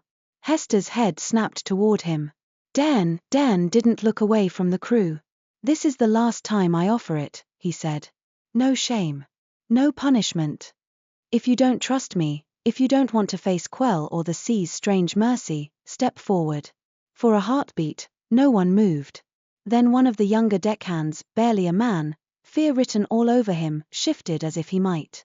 Auric Pell, bound near the mast, watched with hungry eyes, waiting for weakness. The young deckhand looked at Hester's scarred face, at Tamsin's bruised hands, at Merrin shaking at the helm. Then he squared his shoulders and stayed where he was. One by one, the crew held their places. Dairn exhaled slowly. Not relief, recognition. He glanced toward Auric. Auric licked his lips. Captain, he called, voice oily. We could still, silence, Dairn said, and there was no heat in it, only finality. He turned to Hester. Put him in the cutter we took, he said. Give him food and water. Let him drift beyond the reef ring. He'll have Quell or the sea. Hester's eyes narrowed. You're sparing him. I'm not sparing him, Dairn replied quietly. I'm refusing to become him. Hester studied Dairn for a long moment, then nodded once. Oric's face went pale. You can't. Hester hauled him up by the rope binding his wrists. Watch me, she muttered, and dragged him away while he shouted himself hoarse. Neralie watched without expression, but Dairn saw the way her shoulders loosened slightly, as if the ship had become safer by a measurable degree. They moved into the channel. Merrin steered as if handling a sleeping beast, sweat dripping down his temple. The glowing path beneath them remained steady, the reef light bright enough that even the lowest deckhands could see where to keep the bow. The coral teeth rose close on both sides, jagged and luminous. The brine wraith slid between them with inches to spare, the hull whispering past stone as if the ship held her breath. Dairn stood at the bow beside Neralie, not touching, but close enough that they shared the same air. For the first time since Harrowport, he felt something like being watched without being hunted. The channel curved, and the outer ring of reef glow faded behind them. The sea beyond looked darker, less deliberate. More ordinary. Outside the ring, Quell waited. His ship was closer now than ever, white sails furled half, guns run out, men lined along his rails. He had been expecting them to emerge broken and desperate. Instead, the brine wraith emerged quiet and straight, as if guided by something older than law. Quell's voice carried over the water through a speaking trumpet. Dairn Salkett, he called. Heave to. You and your crew are under arrest. Surrender, and no further blood need spill. Dairn lifted his own trumpet, then hesitated. The old reflex rose, defiance, pride, the belief that he could outfight any rope if he was stubborn enough. The knot in his skull tapped like a reminder. Choice. Dairn lowered the trumpet without speaking and turned to Hester. Hester's brow furrowed. Captain. Dairn's voice was low. If we fight, we may win, he said. We may also lose men. If we run, we may outrun him. We may also drag this chase for weeks until the sea or morn finds a way to twist us again. Hester's jaw tightened. So? Dairn's gaze flicked toward Neralie. She stood still, watching Quell's ship with calm she'd earned. Her throat was bandaged with a strip of cloth, and even so, her jaw was set as if she would rather bite off her own tongue than let someone take her voice. Dairn looked at her and felt the shape of his next decision settle in his chest. He raised his voice, not through a trumpet, but simply loud enough to carry in the calm air. Captain Quell, he called. Quell paused, clearly surprised by the lack of trumpet and theatrics. Speak. Dairn lifted his glass-sheathed forearms into view where Quell and his men could see them. Sunlight caught the translucence, making them gleam like thin ice. A murmur ran along Quell's rails. Dairn's voice was rough. I stole a crown pearl from the reef-shrine outside Harrowport, he said, and the words tasted like iron. I used it to bargain for my life. I returned it. Quell's eyes narrowed. Confession doesn't erase piracy. No, Dairn agreed. But it changes what I owe. Quell scoffed. You owe the council a noose. Dairn's mouth tightened. Perhaps, he said. But I won't let you take her. He nodded toward Neralie without naming her. She is not contraband. She is not evidence. She is not yours to seize. Quell's gaze flicked to Neralie, calculating. Pearl singers fall under maritime regulation, he said smoothly. For their own protection. Neralie's laugh came out hoarse and bitter. Protection, she rasped. From whom? Quell ignored her. Surrender, he repeated. I can offer your crew clemency. The easy path opened in Dairn's mind like a door. Surrender. Rope. Quell's caught. A clean end. It would free Neralie from the ship, yes, if Quell kept his word. But Quell's protection would be another kind of barrel, another kind of cage. And Dairn would die without knowing whether she survived it. The other path was fight or flight, more risk, more blood. The third path was the one the shrine had offered him, quietly and cruelly. To relinquish his claim again, this time not to freedom, but to control. To stop deciding everyone's fate from the quarterdeck. Dairn drew a breath. No, he said to Quell. I won't surrender her to your chains dressed as law. Quell's face hardened. Then I take you. Quell's men moved to their guns. Hester shouted, brace. The crew tensed. And then Neralie stepped forward. Hester's hand shot out as if to stop her, but Neralie lifted her chin and said, hoarse and firm, I choose. Hester froze. Dairn's chest clenched. Neralie. Neralie didn't look at him. She looked at Quell's ship and lifted her voice, weak, raw, but clear enough to carry. Captain Quell, she called. You want your law. You want your victory. Listen, then. Quell's eyes narrowed. What are you doing? Neralie's gaze didn't flinch. I am telling the sea a truth, she said. And truths travel. She turned slightly, not toward Dairn, but toward the open water between ships. She pressed her hand to the rail and sang, just once, just a small, clean harmonic. It was not an unknotting song. It was not a law. It was a witness tone. A resonance meant to carry intent without draining breath years the way deep magic did. It rang through the air like a bell struck gently, and the water around both ships shivered as if remembering. The effect was subtle but unmistakable, the sea's surface smoothed, becoming mirror still between the ships, amplifying every word spoken afterward as if the water itself had become a listening bowl. Neralie's voice, hoarse but steady, carried. I was taken by smuggler Rhett Malkin, she said. I was shipped in a barrel. I was captured by Dairn Salkett's crew. He did not chain me. He vowed before sea and ship, no iron, no threat, no coercion. He returned the stolen pearl. Quell's jaw clenched. Your testimony is irrelevant too.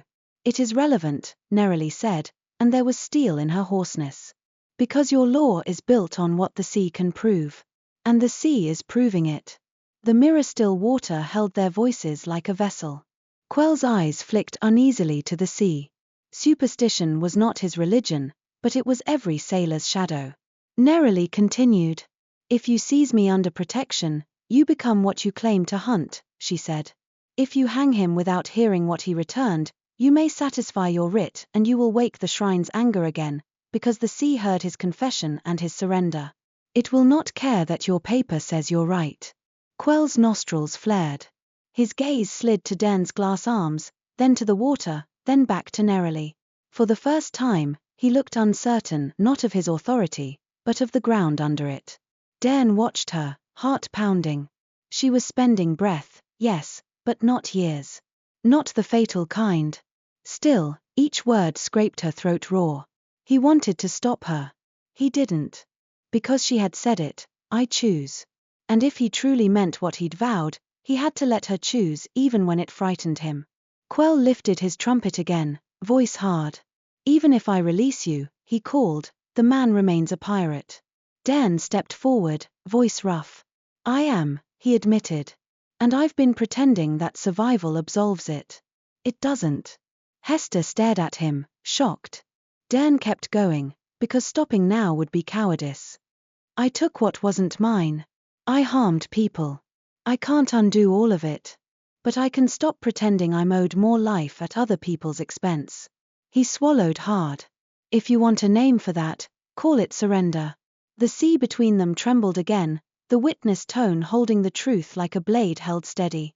Quell's jaw tightened until the muscles jumped. He stared at Dairn for a long moment, then at Neralie. His voice came out harsher, quieter. If I let you go, he said, I break my writ.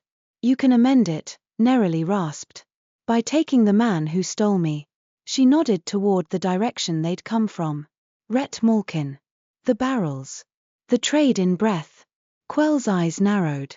The name landed in him like a hook. Malkin was a profitable enemy, one the council would applaud him for catching. Hester muttered under her breath, clever girl. Dairn's chest tightened at the word girl. Neralie was not a girl. She was a force. Quell's gaze flicked to his own crew, men shifting nervously, wary of the strange stillness of the water. Quell's pride warred with pragmatism. Finally, he lowered his trumpet slightly. You, he called to Dairn, voice rough, will leave the archipelago lanes. If I see your black hand on these routes again, I will not parley. Understood. Dairn's throat tightened. Leaving the lanes meant leaving easy prey. Leaving profit. Leaving the old life. It also meant leaving the patterns that had made him a man who took. Understood, Dairn said. Quell's gaze snapped to Neralie. And you, he said, voice tight, will come with me. To ensure your safety. Neralie's eyes flashed. No, she rasped. I will not step into another cage. Quell's jaw clenched. Then where will you go? Neralie looked at the horizon, then at the reef ring behind them, then back at Dairn's ship. Home, she said simply. To my own waters. On my own terms. Quell's lips parted, then pressed shut. He looked as if he wanted to argue, but the sea between them held the truth too cleanly for him to bulldoze it without consequence he didn't understand. His gaze returned to Dairn. If she disappears, it's on your head. Dairn's voice was low. It won't be, he said. Because she isn't my burden. She's her own. For a heartbeat, Neralie's expression shifted, something soft and startled, like she'd been handed a gift she didn't know how to hold. Quell signaled sharply to his crew. The guns remained silent. The white sails unfurled, turning slowly away. As Quell's ship began to withdraw, he called one last time, voice tight with unresolved pride. This isn't mercy, Salkett. It's strategy. Dairn's mouth twitched faintly. Call it what you need. Quell's ship slipped away into the dark blue distance, heading toward the lanes where Malkin's kind thrived. The water between ships rippled, the witness tone fading as Neralie released it. She swayed, hand gripping the rail. Hester moved instinctively to support her elbow. Neralie let her, breathing hard. Dairn stepped closer, not touching, but close enough that Neralie could feel him there. You shouldn't have done that, he said, voice rough with feeling. Neralie's laugh was a rasp. You shouldn't have stolen a shrine pearl, she shot back, then winced at her own voice. We don't always get should. Dairn's chest tightened. He looked at her bandaged throat, at the fatigue in her eyes.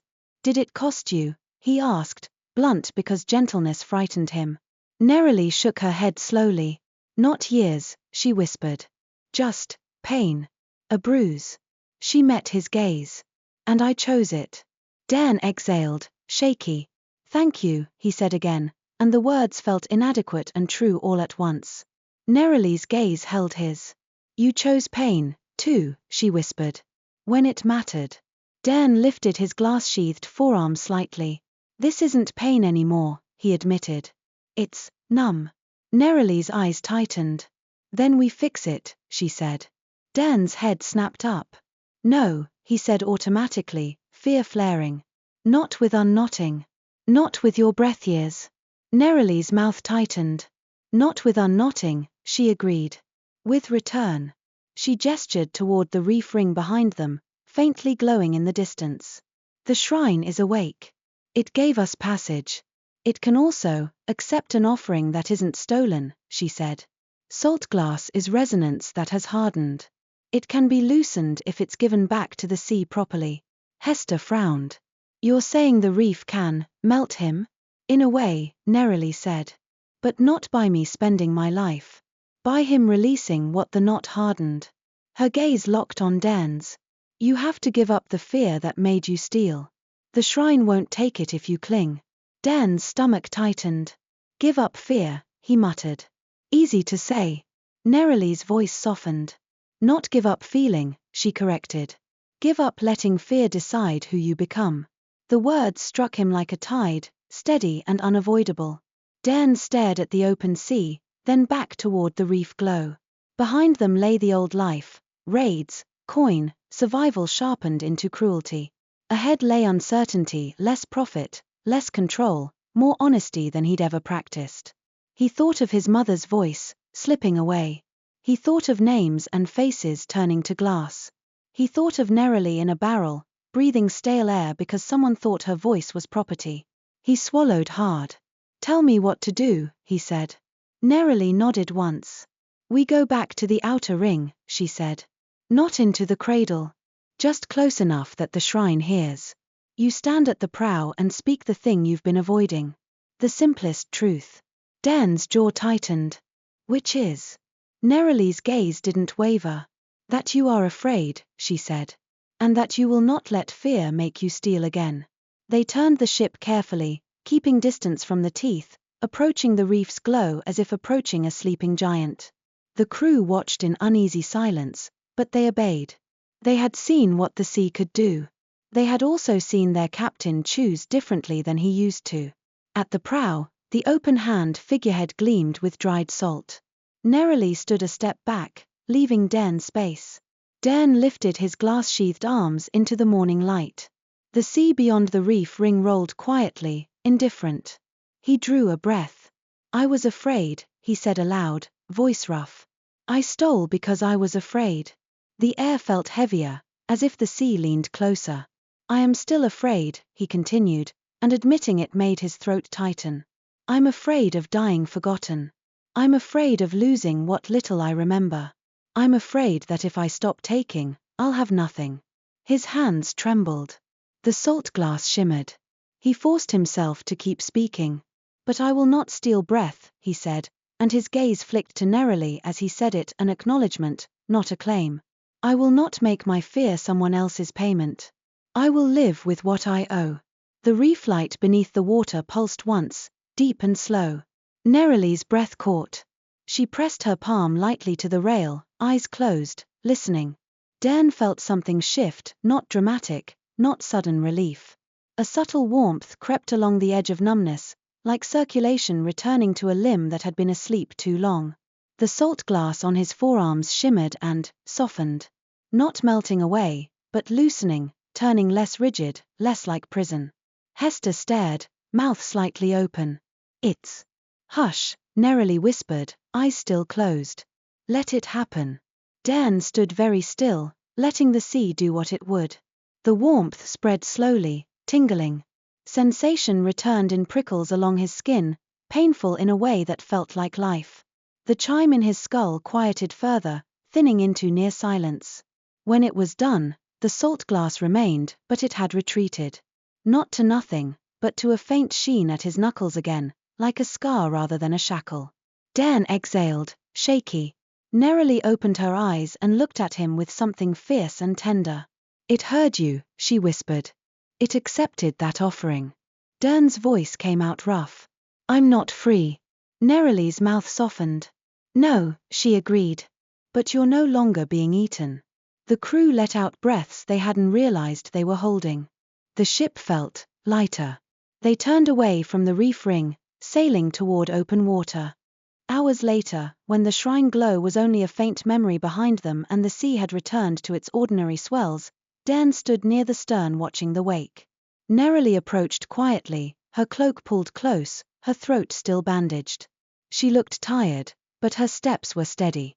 Dairn didn't turn right away. He heard her anyway. He'd learned her presence the way a sailor learned wind shifts. "I will need to leave," Neralie said softly. Dairn's chest tightened. He kept his gaze on the horizon. "I know." Neralie waited, as if expecting him to argue. When he didn't, she exhaled slowly. "You won't stop me," she said, voice hoarse. Dairn finally turned. "No," he said. "I won't trap you to keep myself warm." Neralie's eyes searched his face. "Even if you want to," she asked, and the question was quiet but sharp. Dairn's throat worked. Honesty tasted like blood and salt. "Yes," he admitted. "Even if I want to." Neralie's breath caught. A flicker of emotion crossed her face, pain, gratitude, something softer.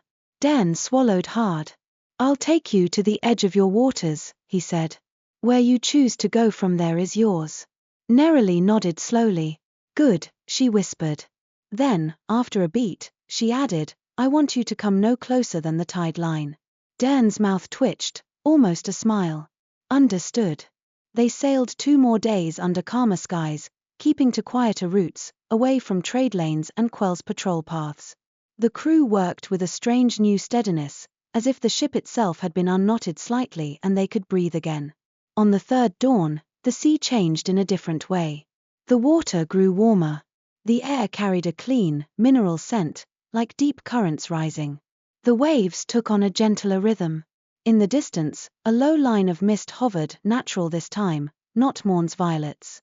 Neralie stood at the bow, eyes fixed on the horizon. "This is the edge," she whispered.